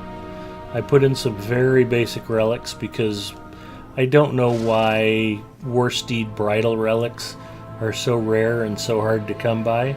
But that Westament bridle insignia of zealousness, Mirabella, my burglar, actually crafted that for Galandriel. Weaponsmiths can craft insignias, and I believe tailors can actually craft bridles. I didn't know if Second Age and First Age bridles were even in the game. I'm going to have to check. I think Ward Marchin, my warden on Crick Hollow, is a member of the Tailors Guild, and I haven't leveled him up or maxed out his skills to even get him making legendary weapons yet, so I didn't even realize that was a thing. But Mrs. Mustafa's waving hello. Are you warm? I'm okay. It's comfortable in here. It's a little warmish. It's a little warm in here, but we got the PC flailing away, so... anyway, that's the heavy trait line, and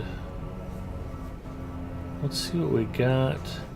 It's interesting to me that if you look at like well-rounded, mounted advantage, opportunist, trample, if I switch to the other trait line,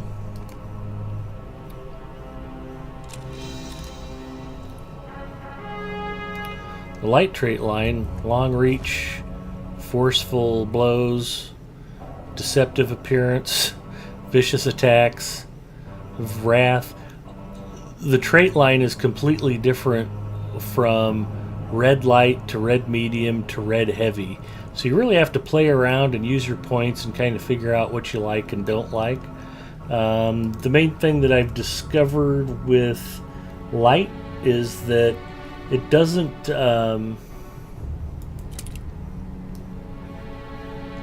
have the endurance or the armor that you get from a heavy one, heavy setup, I should say. What's nice about it is you build fury faster.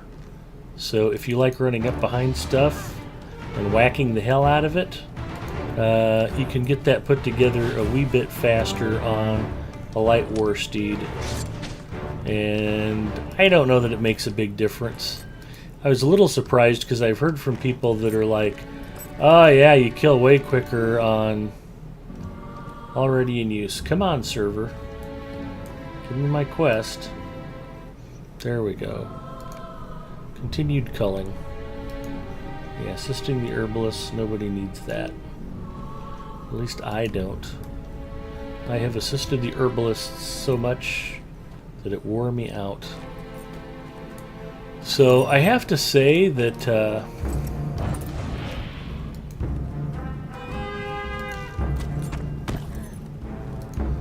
I don't know there's a big enough difference between heavy and light to worry about it that much. Curlmite told me I'm just absolutely crazy for running a heavy war steed. I just got used to it. Maybe they're not quite as maneuverable in town.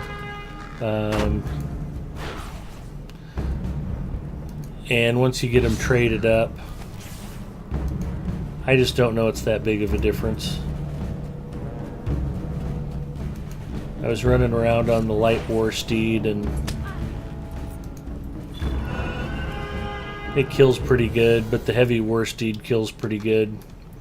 I do switch from dual-wielded to two-handed when I'm on the war steed, because you don't get an offhand weapon when you're mounted. So if you're using dual wield, you're just holding yourself back on a champion. It kind of sucks for a burglar, because there's not much a burglar can do. Burglars can't use two-handed weapons, so...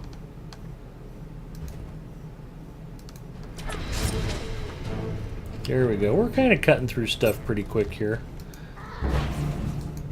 If you just want to do the culling, I tend to focus more on stuff that gives good task items for turn-in. The death claws are okay. I really like killing the boars, because the boars give lots of moldy skin.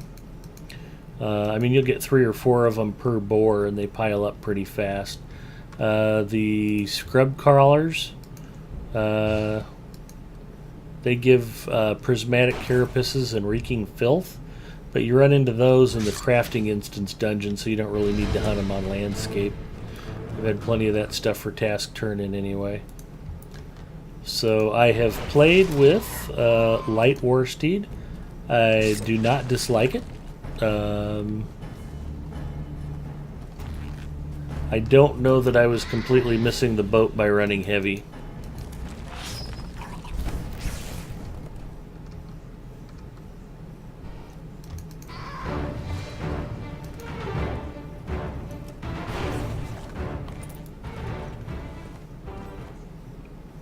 But one of the things I have gotten pretty good at, we'll try to one-shot this wolf. If you can get behind him... Oh, he turned on me. If you can attack from the rear like a burglar and get a good solid swing in on him, a lot of times you can one-shot stuff if you're at full fury. Except for me tonight when I'm trying to demonstrate it, then it won't happen ever. So...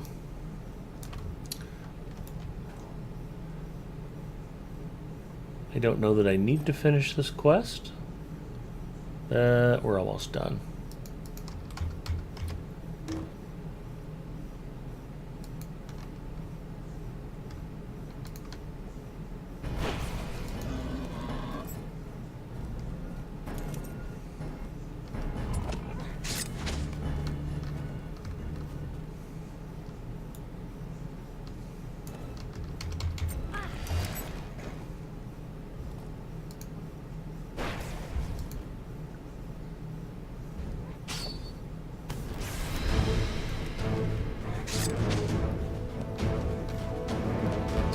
I guess we could zoom out a little. It'd be a little less dizzying.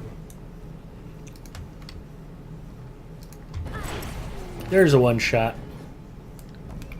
Just came up from behind him and had a nice bit of fury going and dropped him like a bad habit. Let's see if we can do 2 in a row here.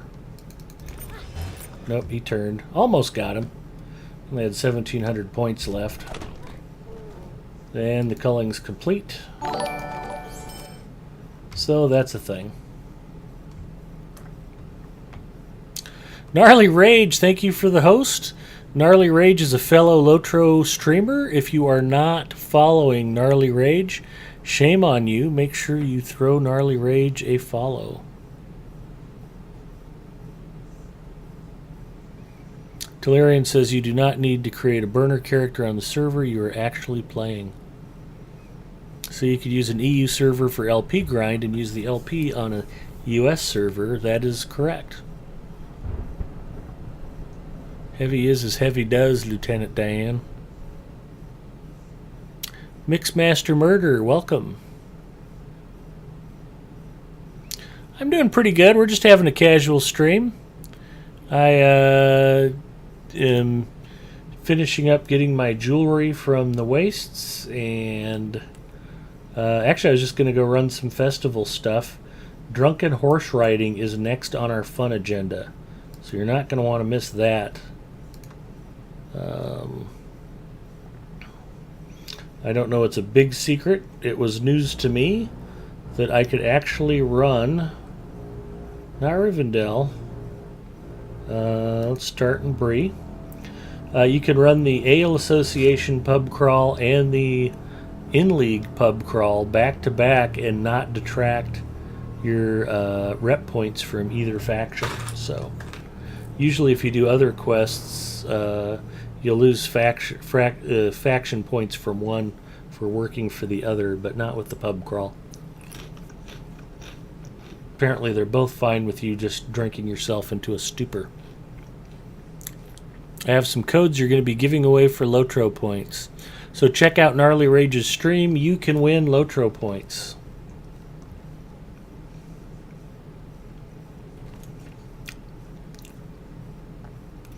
I don't think I've ever rode into Bree zoomed out like that before. That looked kind of cool.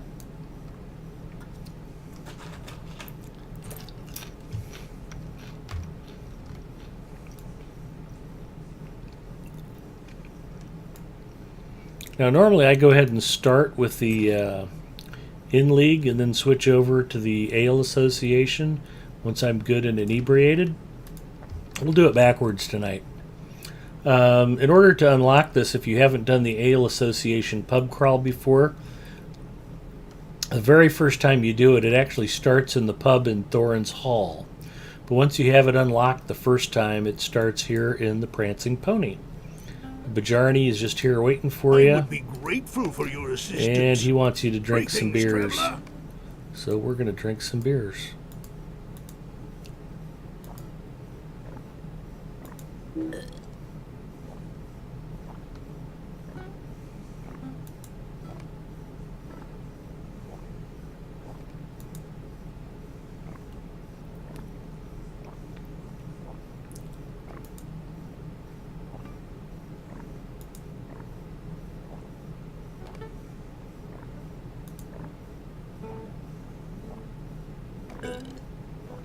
And it's timed. I'm down to about 30 seconds left. At your service and your families. What's crazy, though, at 108th level, every segment of this drinking contest is worth 30,000 experience points. So go figure. Now I need to go all the way to the Comb Gate within the next 2 minutes and 12 seconds and chug 6 more beers. So we ride, we don't walk.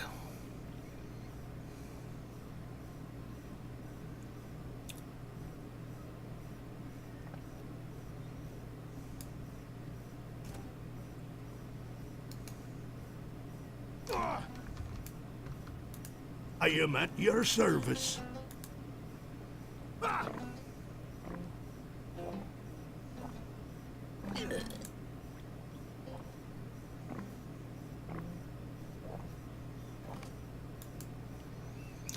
Now, it's not typical for elves to drink themselves into a stupor, but from a role-playing perspective, I always reasoned that, well, if Galadriel is an elf champion, she might be an elf chick, but, you know, she's seen some stuff, man, in some things.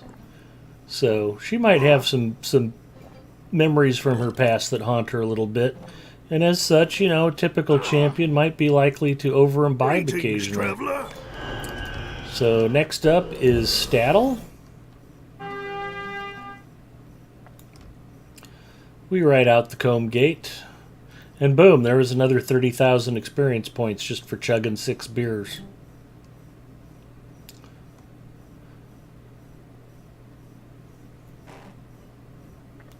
It is not difficult to level up in Lord of the Rings Online.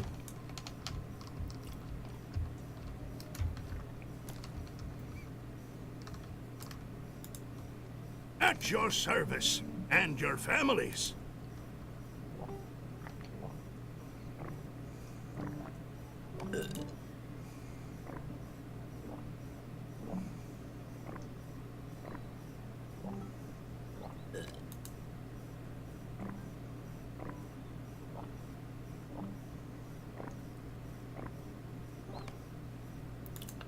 Oh, Gnarly, that's very nice of you to say. Hit 50 follower goal doing a 24-hour stream on Friday.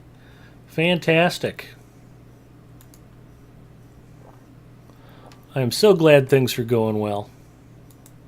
You know, one of the fun things I love to do is promote new Lotro streamers and welcome people to the community and try to encourage other viewers to come out and find you. So we have finished in Staddle, and we need to get to Jasmine's Garden, which is back in the middle of town.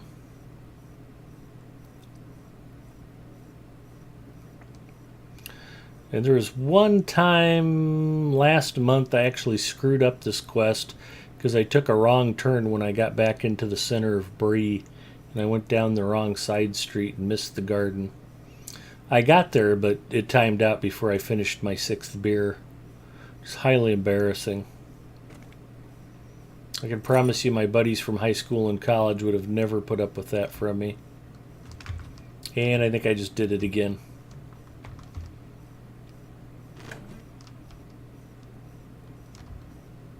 And that's a dead end. I'm going to blow this quest again. I jinxed myself by talking about it.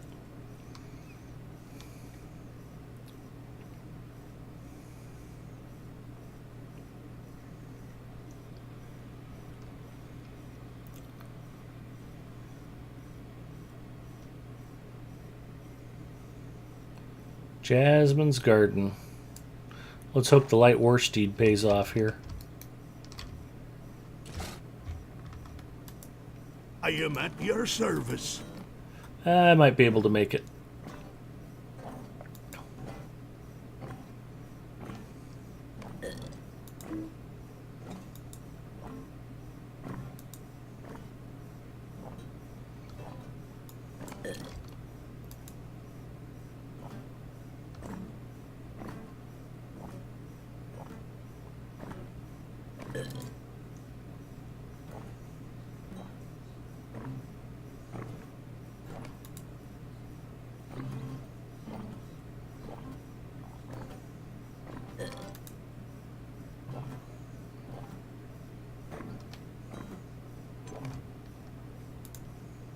I am at your service.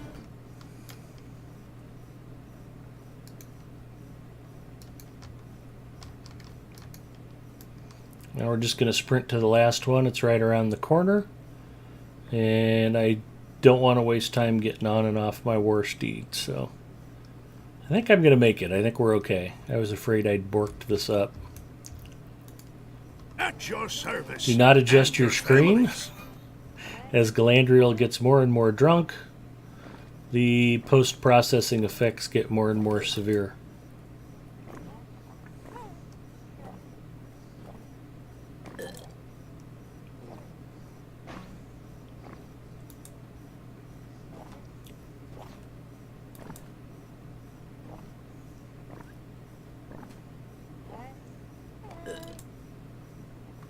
We are going to make it.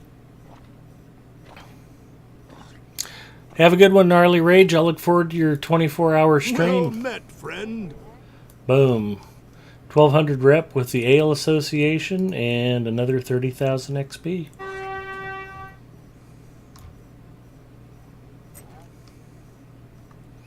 It will be a little anticlimactic if I actually get to 115th level before I set foot in Mordor. That would not be my favorite thing. So if I get to 110th, I might have to rethink what I'm doing. I mean, I'm not even trying to level. I'm just going around and trying to get my equipment sorted out for the next stage, and you know, just doing some festival stuff, and it's just like boom, the experience points are just pouring in.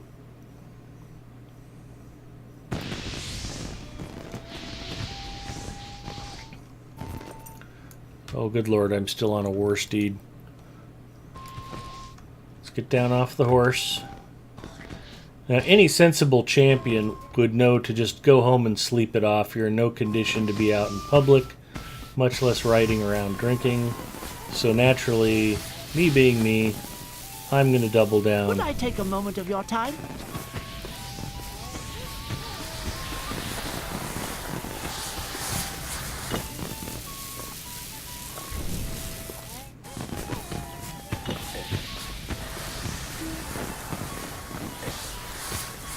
Remember, boys and girls, Middle Earth is a fantasy world. There is no such thing as liver damage.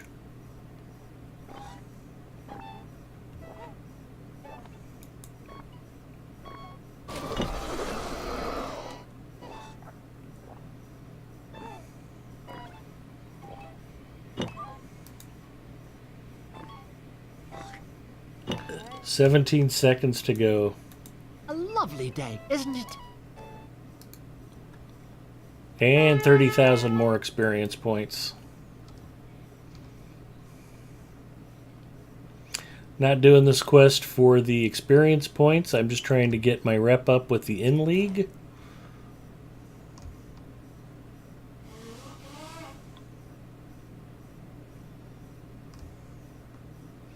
I think this is actually the easier of the two, because once you know the route, riding around through it, if you don't get lost in the Shire, you'll have plenty of extra time every time you get to one of the taverns. There's also a hidden title you can get in the Shire called Shire Brewmaster, where each of the 5 innkeepers has a special quest asking for your assistance. It's low-level stuff when you're first starting out, but if you complete quests for all 5 of the barkeepers, you will get the title.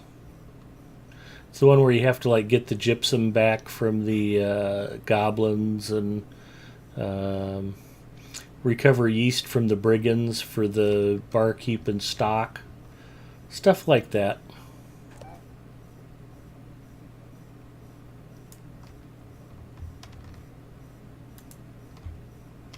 And I'm here with 4.5 minutes to go, so like I said, it won't be quite as suspenseful as the Ale Association.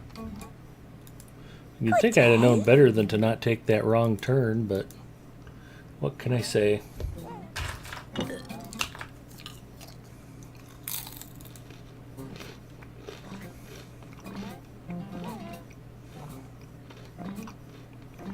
Okay, stay away from fern beer.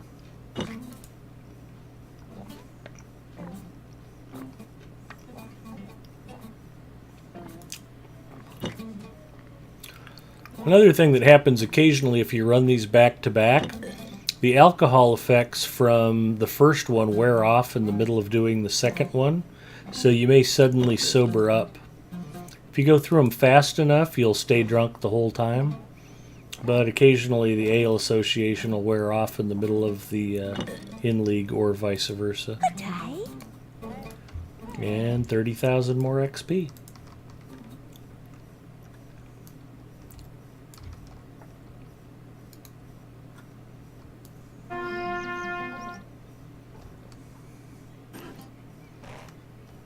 The good news is Thunderhoof knows where he's going because Galadriel can't see 5 feet in front of her at this point.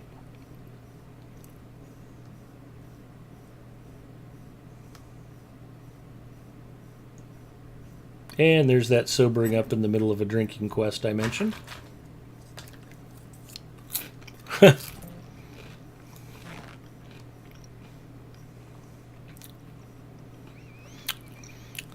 Tiger King, welcome. I'm doing good. We were doing some quests and crafting for Host of the West earlier.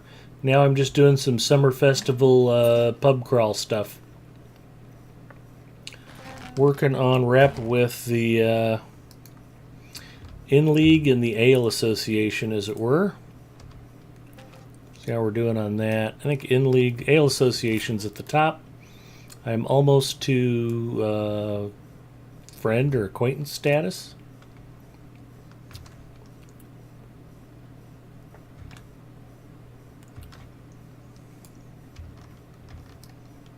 Then in league, I guess I'm not as close as I was hoping. I can still get there fairly quickly if I get 1,200 a day. Working up to ally. So that's a thing.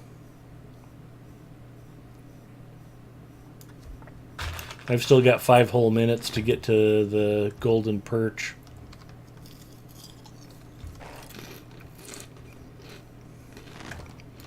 Which is actually right here.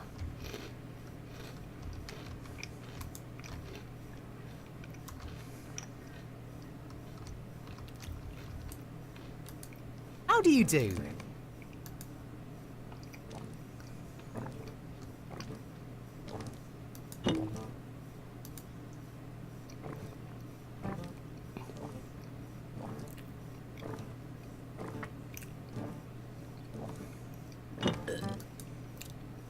At each station, some of the beer drinks faster and some of the beer drinks slower. Tellurian could probably explain how to do it better than I can. I just try to notice which ones drink fast and then try to drink more of those as I go. But it seems pretty random to me. I never know from station to station which one's going to be hard to drink and which one's going to go down easy.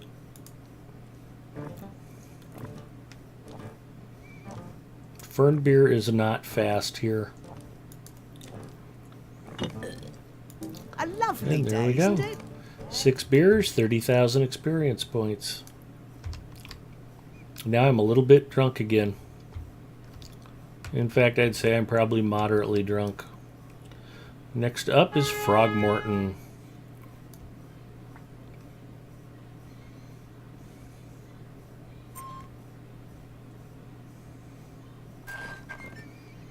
Tellurian doesn't care. He just drinks the nearest 6 beers.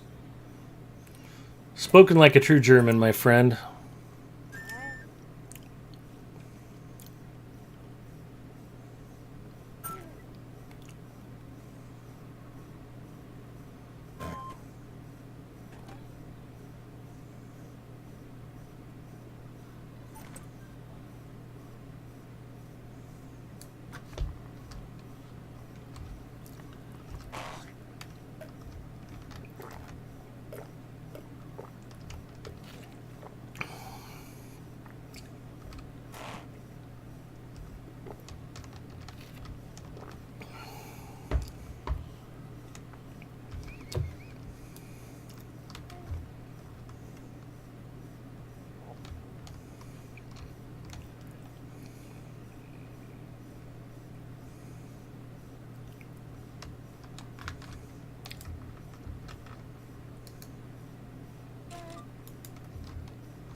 Hello there. Perry's Porter is going down smooth. Now let's try Fern beer. Still slow. Oh, we got 2 more Perry's Porter.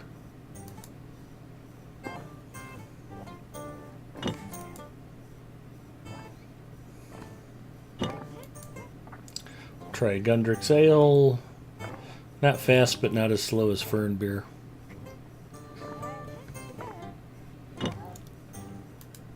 Good day. And boom, 30,000 experience points. Now that's quality gaming when you can level up your legendary weapons by chugging beer. That is just good game design.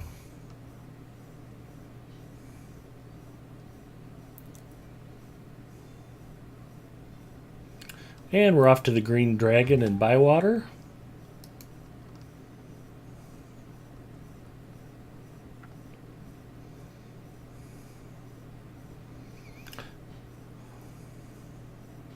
There's nothing quite so amusing as being this blind drunk on your character and plowing along on a heavy war steed.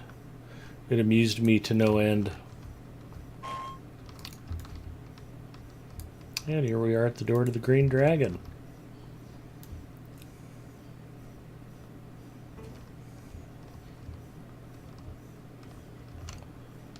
There he is.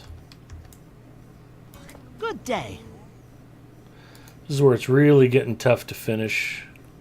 Let's try Gundrick's. Ooh, Gundrick's is definitely a winner. Try Perry's. A little slower.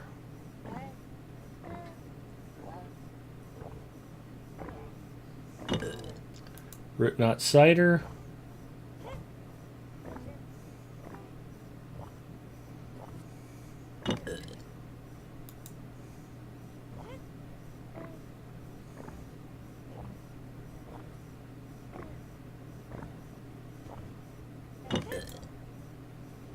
Gundrick's again. Hello And there. we're ready to move on. Like Joe Walsh said, sometimes it's hard to leave when you can't find the door.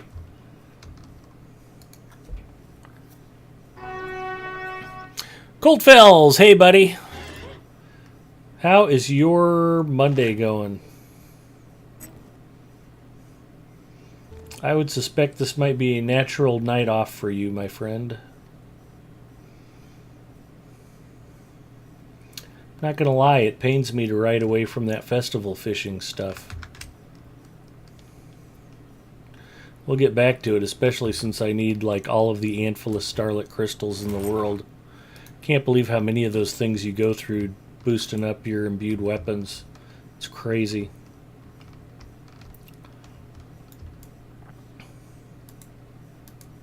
Good day.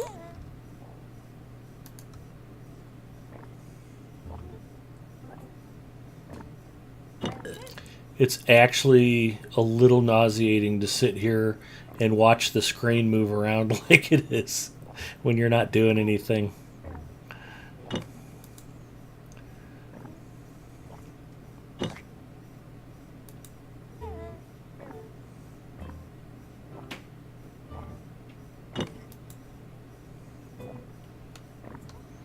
Great, thank you. Just got home, turned down a free dessert and wine.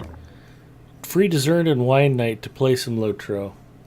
Well, we're glad you're here. Yeah, I'm just enjoying a little casual play myself, not up to anything too ambitious. And boom, 6 beers, 30,000 experience points. That's 5,000 experience points per beer. That is solid. And we're leaving the bird and baby and headed to Michael Delving.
Hello there.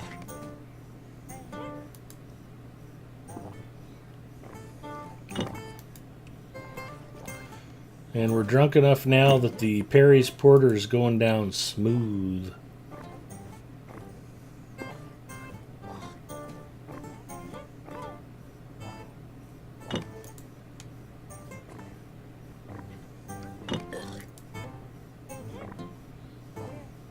Looks like the Root Knot Cider's doing pretty good.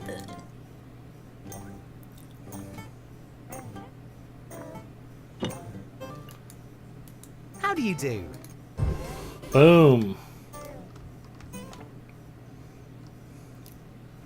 So that's how you get, I don't know, 300,000, 360,000 experience points from chugging beer.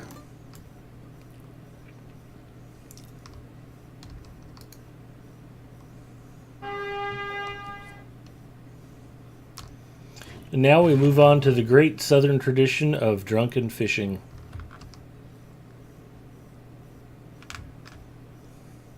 If you've ever been too drunk to fish, you might be a redneck.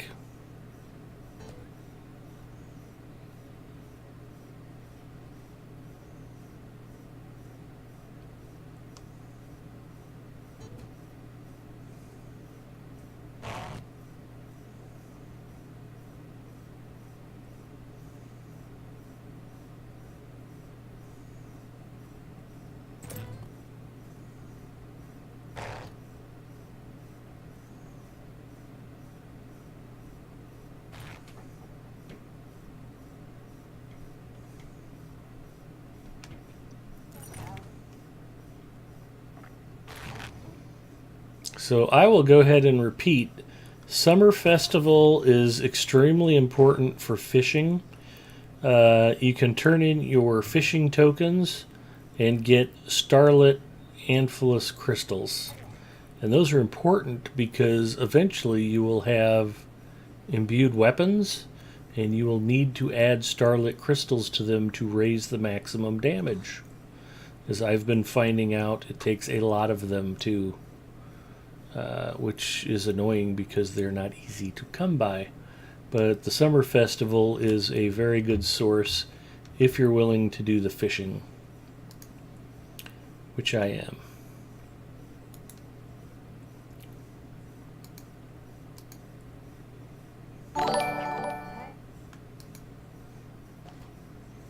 Summer Festival did already happen. For some reason, they brought it back. It's a happy thing. Coldfells is playing a half-elf. Wolfgang, cool dude. Thank you for the follow. Glad to have you with us. So I don't know why they're giving us a double dose, but I'm grateful for it. Warrior for God, thank you for following. And where am I? I think I must have had my two-handed sword out.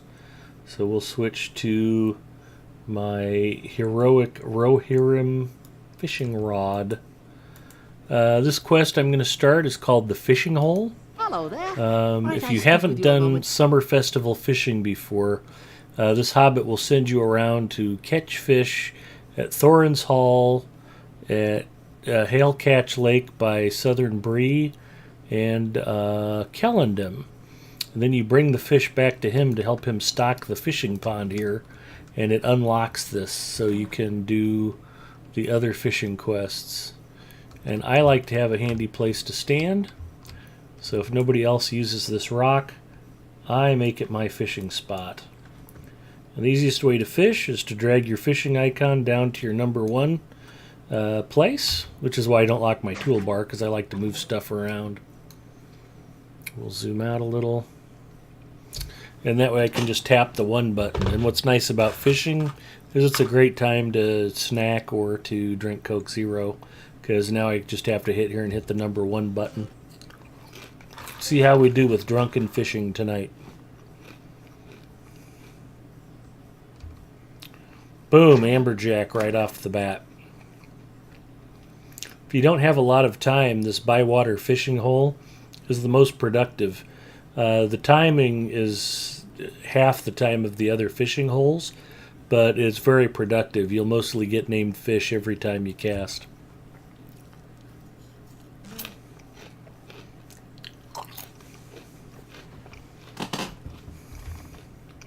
Amberjack.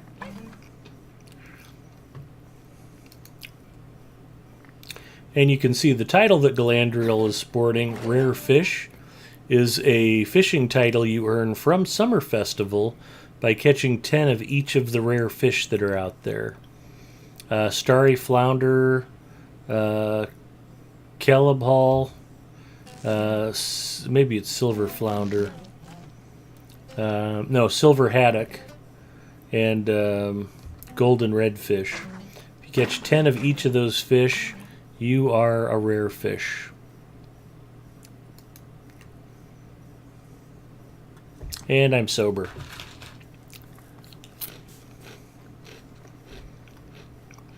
Oh, they added cosmetics after the first Summer Fest. Why not have a summer festival at the beginning of summer and then another summer festival at the end?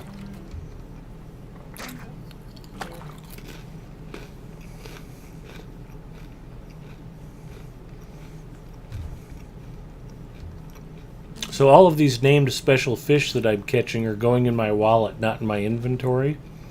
You'll notice that they're not being added to my bag. The weeds were, because I just caught weeds. But I can go back to the vendor and trade them for festival tokens. When I get enough festival tokens, I can trade 30 tokens for a starlit crystal.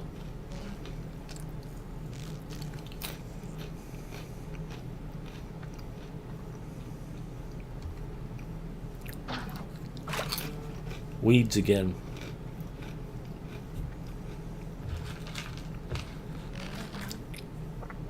So each of these ordinary named fish that I'm getting, amberjack, small fish. Now why am I getting weeds all the time all of a sudden?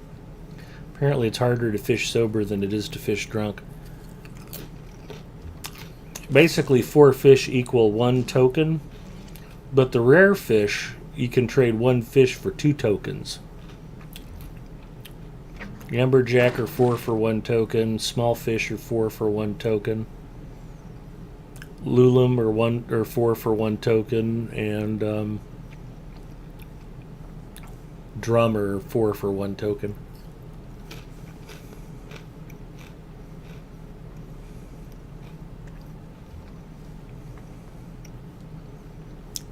In Hawaii, amberjack is a huge prize if you catch one. We have a larger native variety here in the Pacific that range from 3 to 5 feet. No kidding.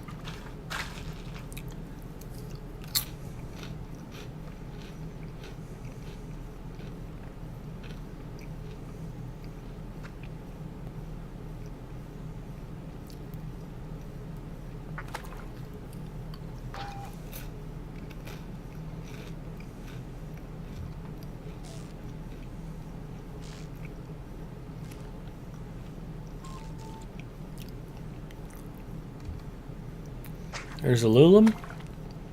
Summer didn't end, so let's celebrate. Good thinking, Eladriel.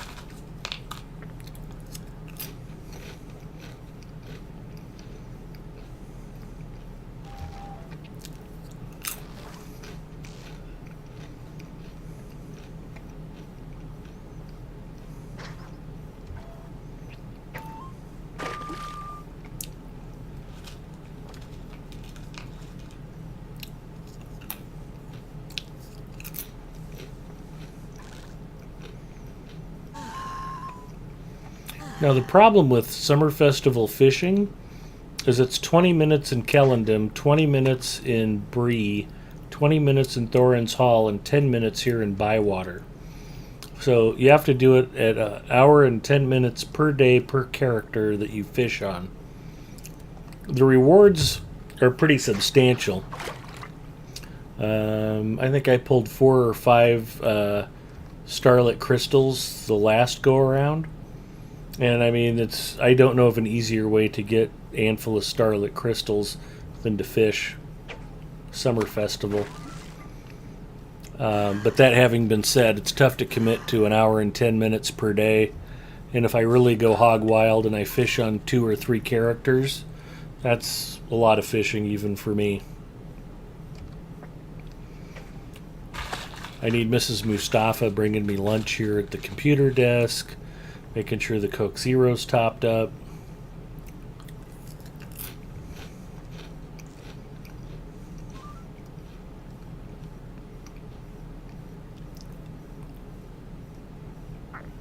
It really takes a whole team.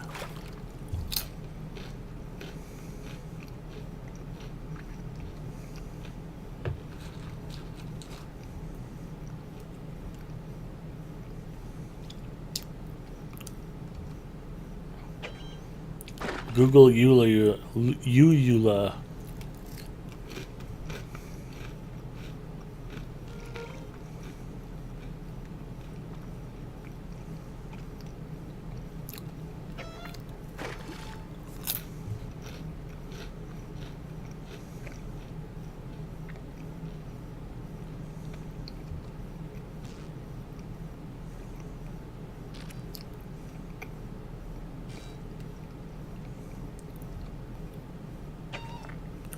Weeds.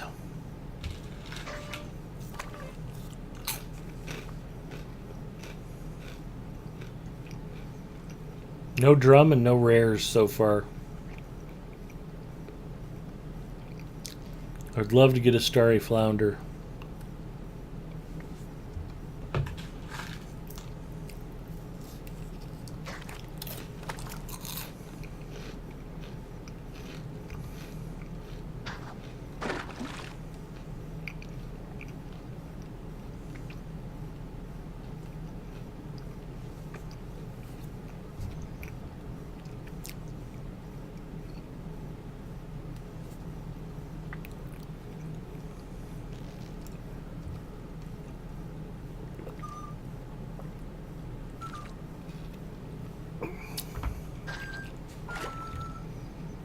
There's a drum.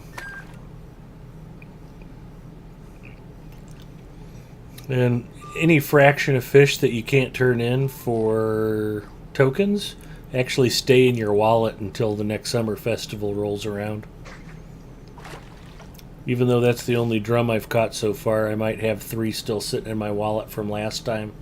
So I might be able to turn them in for a token. Or not. I'll get them next time. No big deal. Pronounced Uluwa.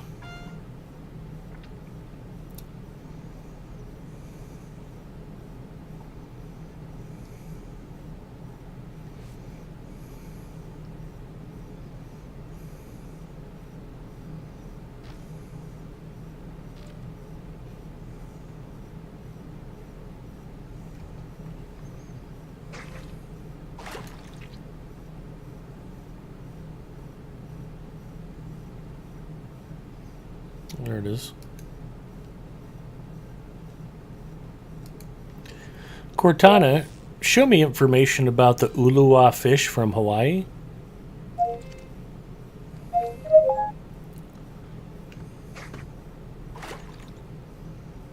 Fish from Hawaii. Maui Fish Reef Guide. They have information about the uhu, the Hawaiian parrotfish.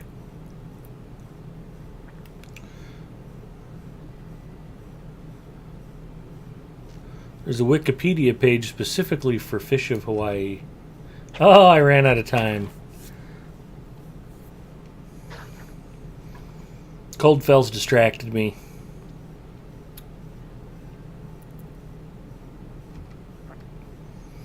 Hopefully I can catch a nice dace and mail it to all up.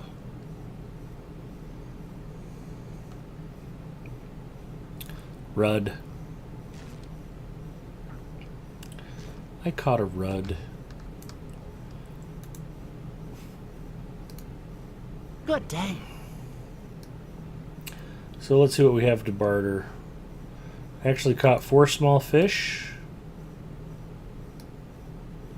And I had 3 tokens left over. Now I've got a 4th. And I caught, that must be the amberjack. I had 6. Now I've got 2 and another token.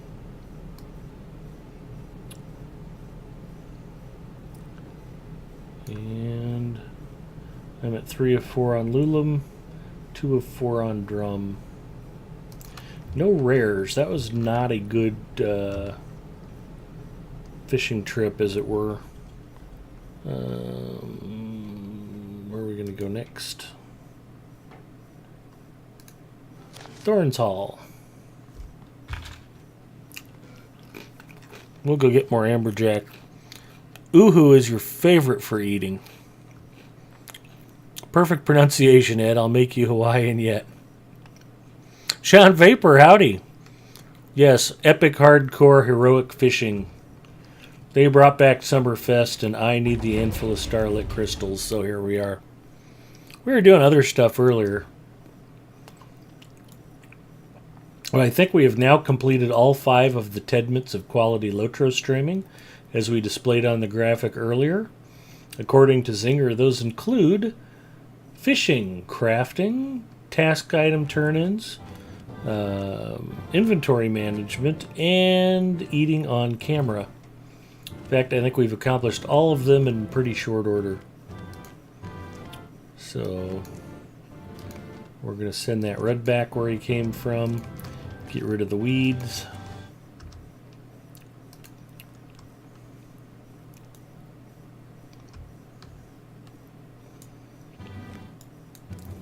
And here's the fishing quartermaster for Lawrence Hall. It's a little bit of a steep ledge here, so I like to come over to the staircase. I don't think it really matters where you stand, but I like it from a visibility standpoint.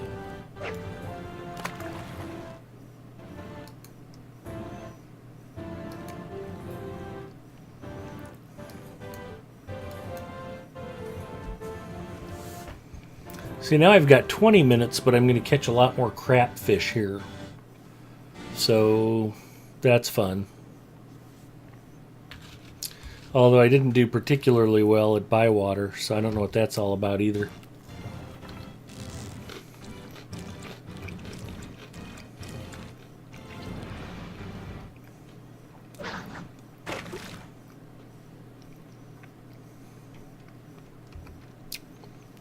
I stick to the races. I'm not a hardcore epic fisherman like you, Ed.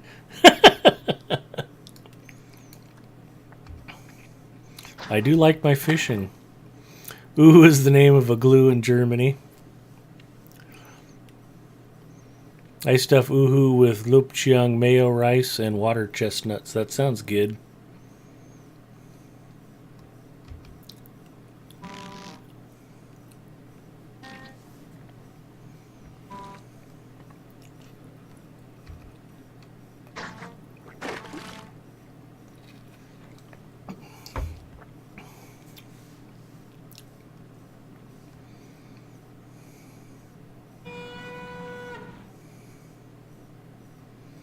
I don't know who blew that horn, but they're going to scare the fish away.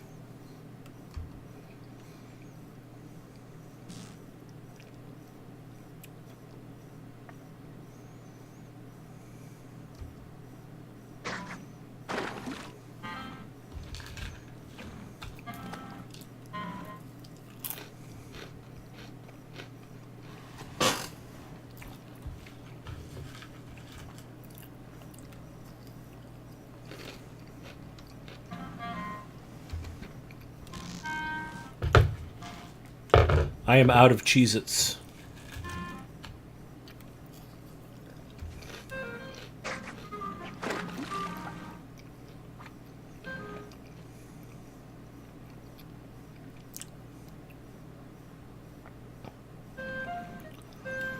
Another little trick to fishing, I mentioned how I move it to the number 1 key.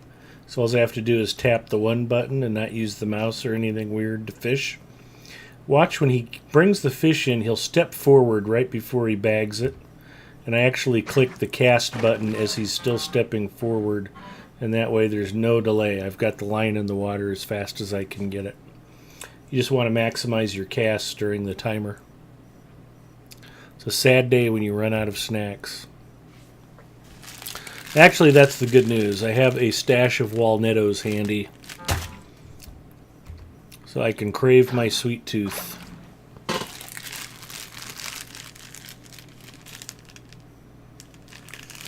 Except the bag is shut, and I would have to take a finger off of the 1 button in order to open the bag to get to the Walnettos. I probably had enough snacks anyway. We had a pretty nice dinner. We stopped by a Vietnamese Thai restaurant here in town, and had a Vietnamese grilled chicken salad and a pork banh mi, and I dragged the banh mi sandwich across the plate of the salad and soaked up the dressing, and it went really good together. It was a happy thing. Mrs. Mustafa got rice vermicelli with grilled pork and egg roll, and she got a beef bonwich.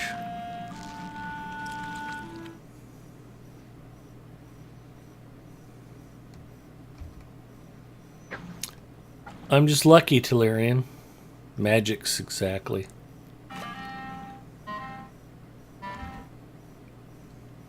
Eladriel's got it down. That's a weed fish.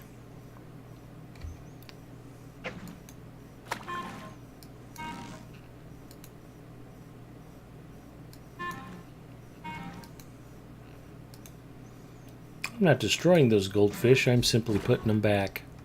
Catch and release, I say.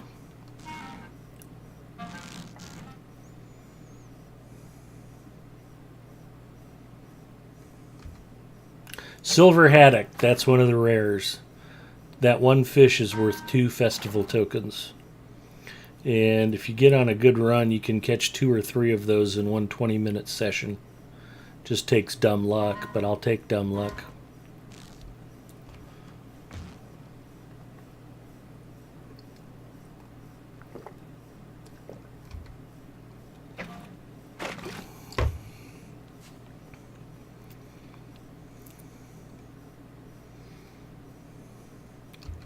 Posted pics in my general discussion.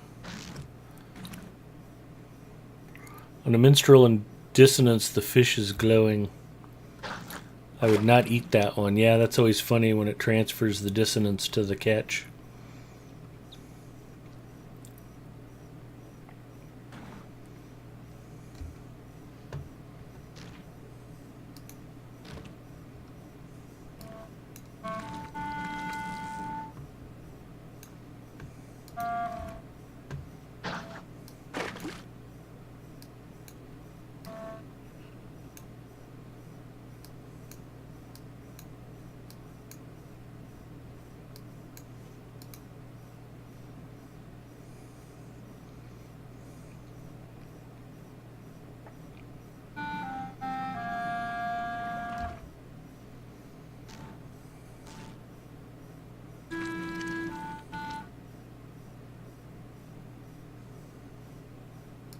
Two silver haddocks. That is sweet.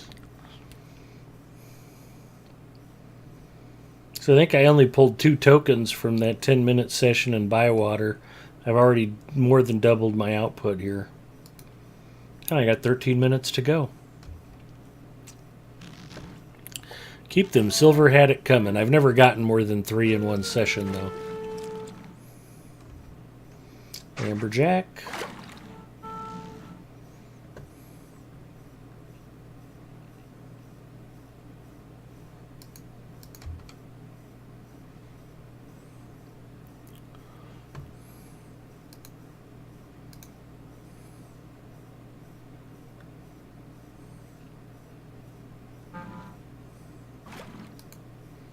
There we go. Oh, wow.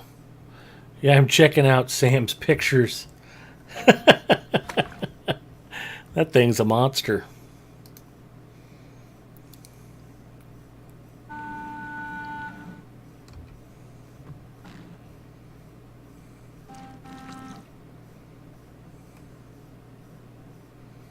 And it looks delicious.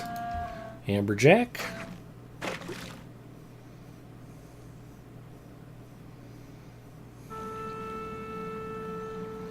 Few fates are as cruel as being a seafood lover in the state of Nebraska.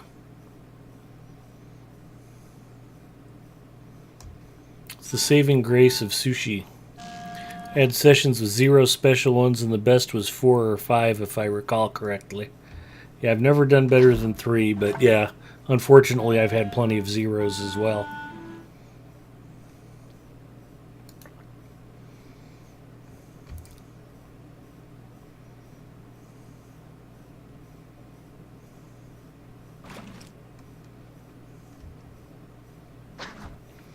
And I think I got that rare fish title on the very last day of the festival a couple months ago when it was here.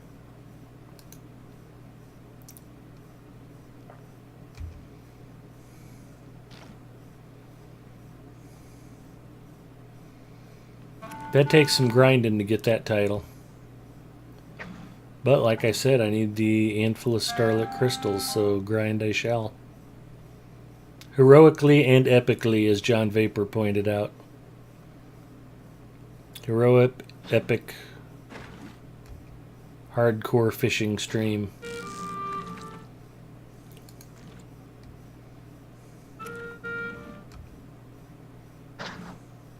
But as Galadriel starts to step forward after she puts the fish in the creel, boom, I'm already hitting the cast button. Don't wait for your character to be standing still. Throw that cast, get your maximum number of casts per session.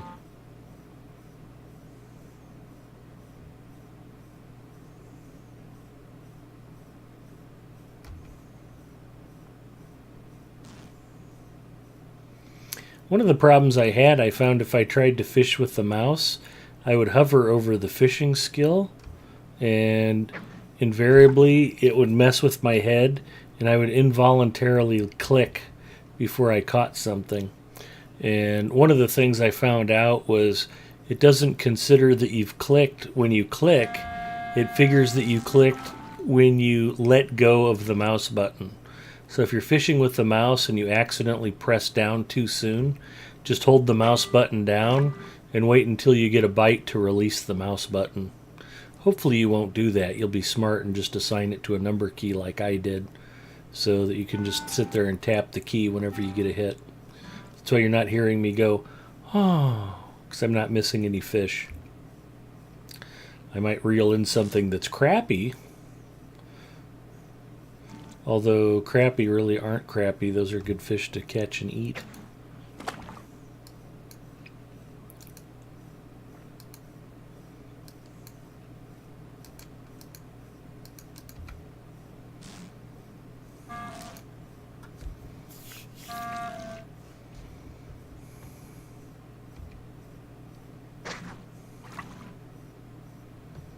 Eight and a half minutes left. This is riveting stuff. I know you guys are all enthralled. That should be a title.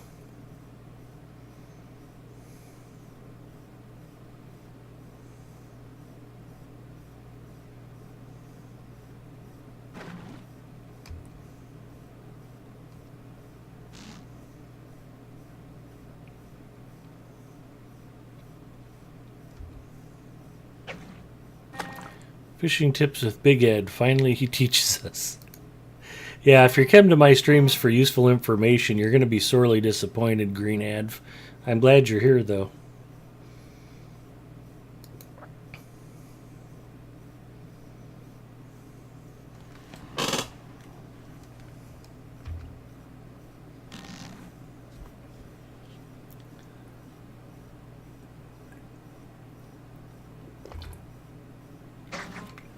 Boy, we hit a cold streak.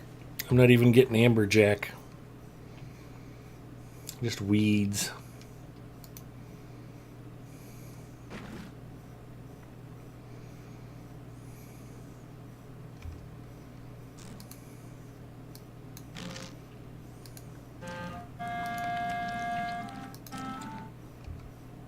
There's an amberjack.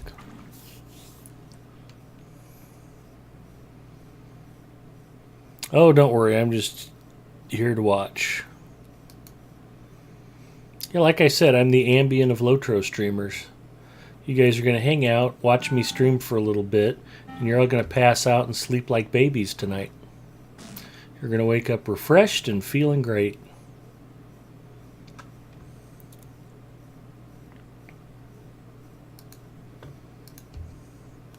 Another amberjack.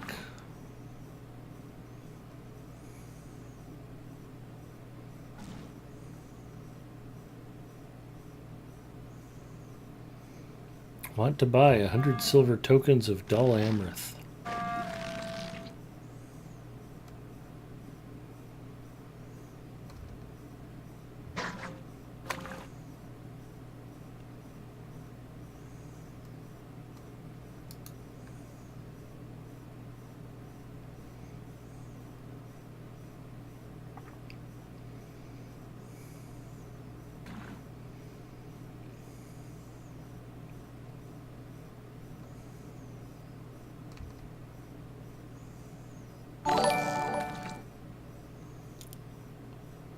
Yay, crappie are tasty and brim. Right on both counts. TJDMS1114, thank you for the follow.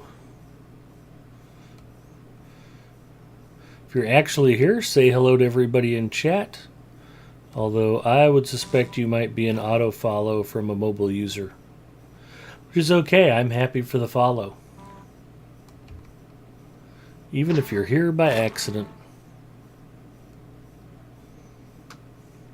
Because it's the epic, heroic, hardcore fishing stream. I'm your host, Big Ed Mustafa.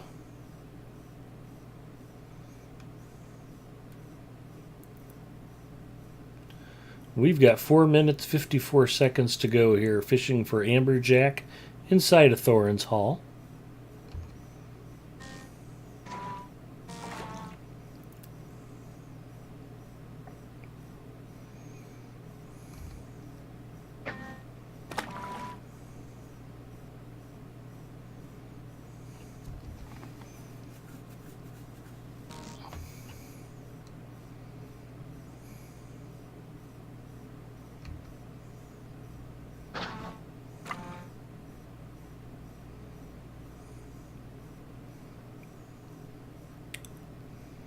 You know, if I could turn in weeds for festival tokens, I would already have all of my imbued stuff maxed out.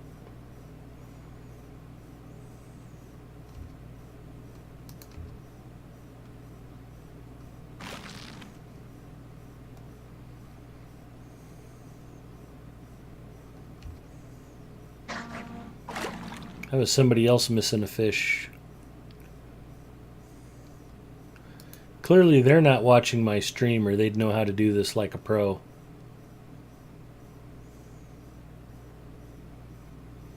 And they're probably not even sensible enough to enjoy a cold, refreshing Coke Zero while they fish.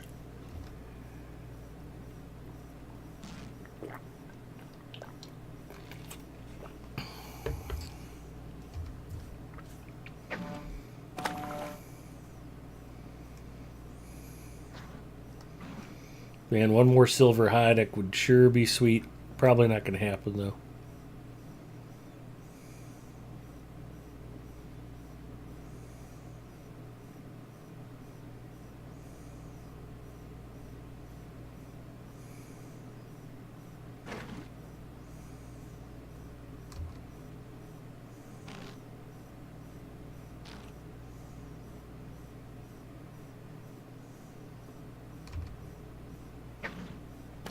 Two minutes, 42 seconds.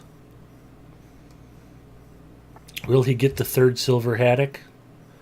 Hopefully you guys are whispering each other and placing wagers about it. If you're not gambling on festival fishing, you're missing the whole point.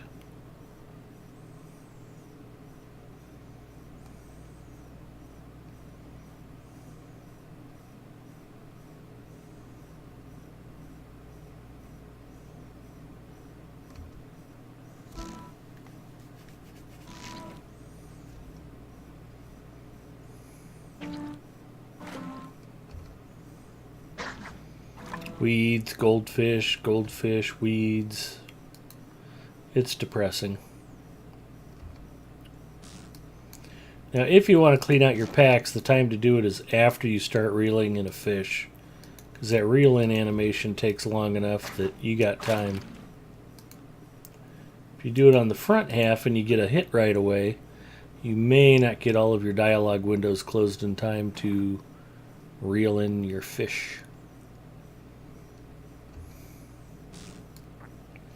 And you'll notice I'm up just high enough I don't have to worry about getting wet boots. I'm still on the dry part of the stairs.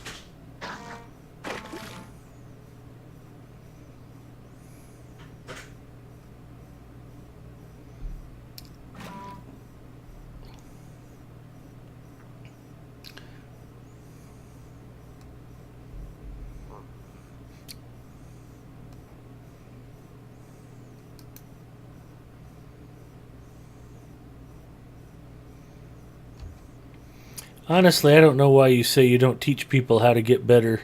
You teach the most important things, fishing and crafting. I think they're important. I have fun with crafting. I think it's one of the high points of the game. I'd like to see more crafting love for creating your own useful items. But at least with the crafting system they put in place for the wastes, crafting isn't useless. You can actually benefit from it. I thought it was going to take me forever to get kindred with those 3 sub-factions. I was surprised at how fast it went.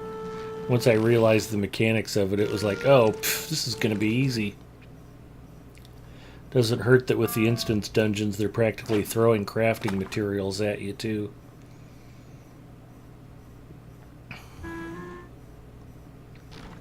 River runs through it is over. That's 30,000 more experience points for fishing inside of Thorin's Hall. Wouldn't it be nice to get that at like 5th level? And Quartermaster's up here. We did pretty good. We did get a lot of amberjack, and I got 2 silver haddock, which is 4 tokens automatic. Your families. So I am not disappointed with that. There's the silver haddock. 2 tokens and 2 more. And then we got 16 amberjack, so that's 4 more. I got 8 summer tokens in 20 minutes. That brings my current total to 13. So I'm almost halfway to another handful of Starlit Crystal. Unfortunately, it's a school night for Big Ed Mustafa. They're going to expect me to crawl into the office nice and early tomorrow morning. And I'll need to be coherent when I get there. We've got a couple of conference calls at 9:30 and 10:30 a.m. And I've got other stuff to do when I'm there. So I'm going to have to call it a night. I really appreciate all you guys who hung out with me tonight. I wasn't paying a lot of attention. We have 15 viewers watching me fish. So I'm grateful for that. I don't know that I would watch me fish. But I appreciate you guys hanging out with me. It is always more fun to stream and talk to friends than to play alone. And I am grateful for your company. So thanks for watching. I'm going to see if there's anybody else playing that we can go raid. Let me see who's out there. The Buddha Fist, Bloodborne. What else we got going on here? Where's Huntsy doing? Huntsy's recovering from the flu, and he probably fell asleep watching me fish. Well, rightfully so. What's Singer doing? Zinger probably passed out. He hasn't made fun of me for about 40 minutes. Got to show support for the Lotro streamers. I don't disagree. 7 Hero had some Battlefield 3 action going on. So, the last guy I rated was Bloodborne. I've been showing him a lot of love. I'm a Bloodborne fan, but I think it's Budafist's turn. So, if you guys want to watch Bloodborne, you want to go say hi to Bloodborne, by all means. I know he'd appreciate it. I'm going to go ahead and throw Budafist the host, and thanks again for watching. So let's go raid the Buddha Fist with a Coke Zero raid or something. And we will hopefully have some custom emotes coming for subscribers to the Big Ed Mustafa channel. Yeah. Rare though you might be, I am grateful for your support. So let's go check out the Buddha Fist. I'm going to slowly count to 10 and then throw over the host. Hey, you are welcome for the fish in Cold Fells. Thanks for coming by and saying hi, Sam.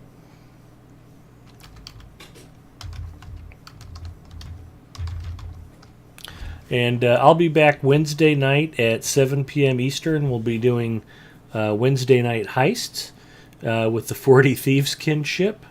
And I will be on Lotro stream Friday night at 10 o'clock Eastern. So hopefully you guys won't have to watch me do a bunch more fishing. I think I've got other stuff scheduled for both of those streams. This was mostly just for my own fun and amusement tonight. So anyway, as promised, we're going to go host the Buddha Fist. Thanks for watching. Mrs. Mustafa says have a good night, and we'll both talk to you again soon.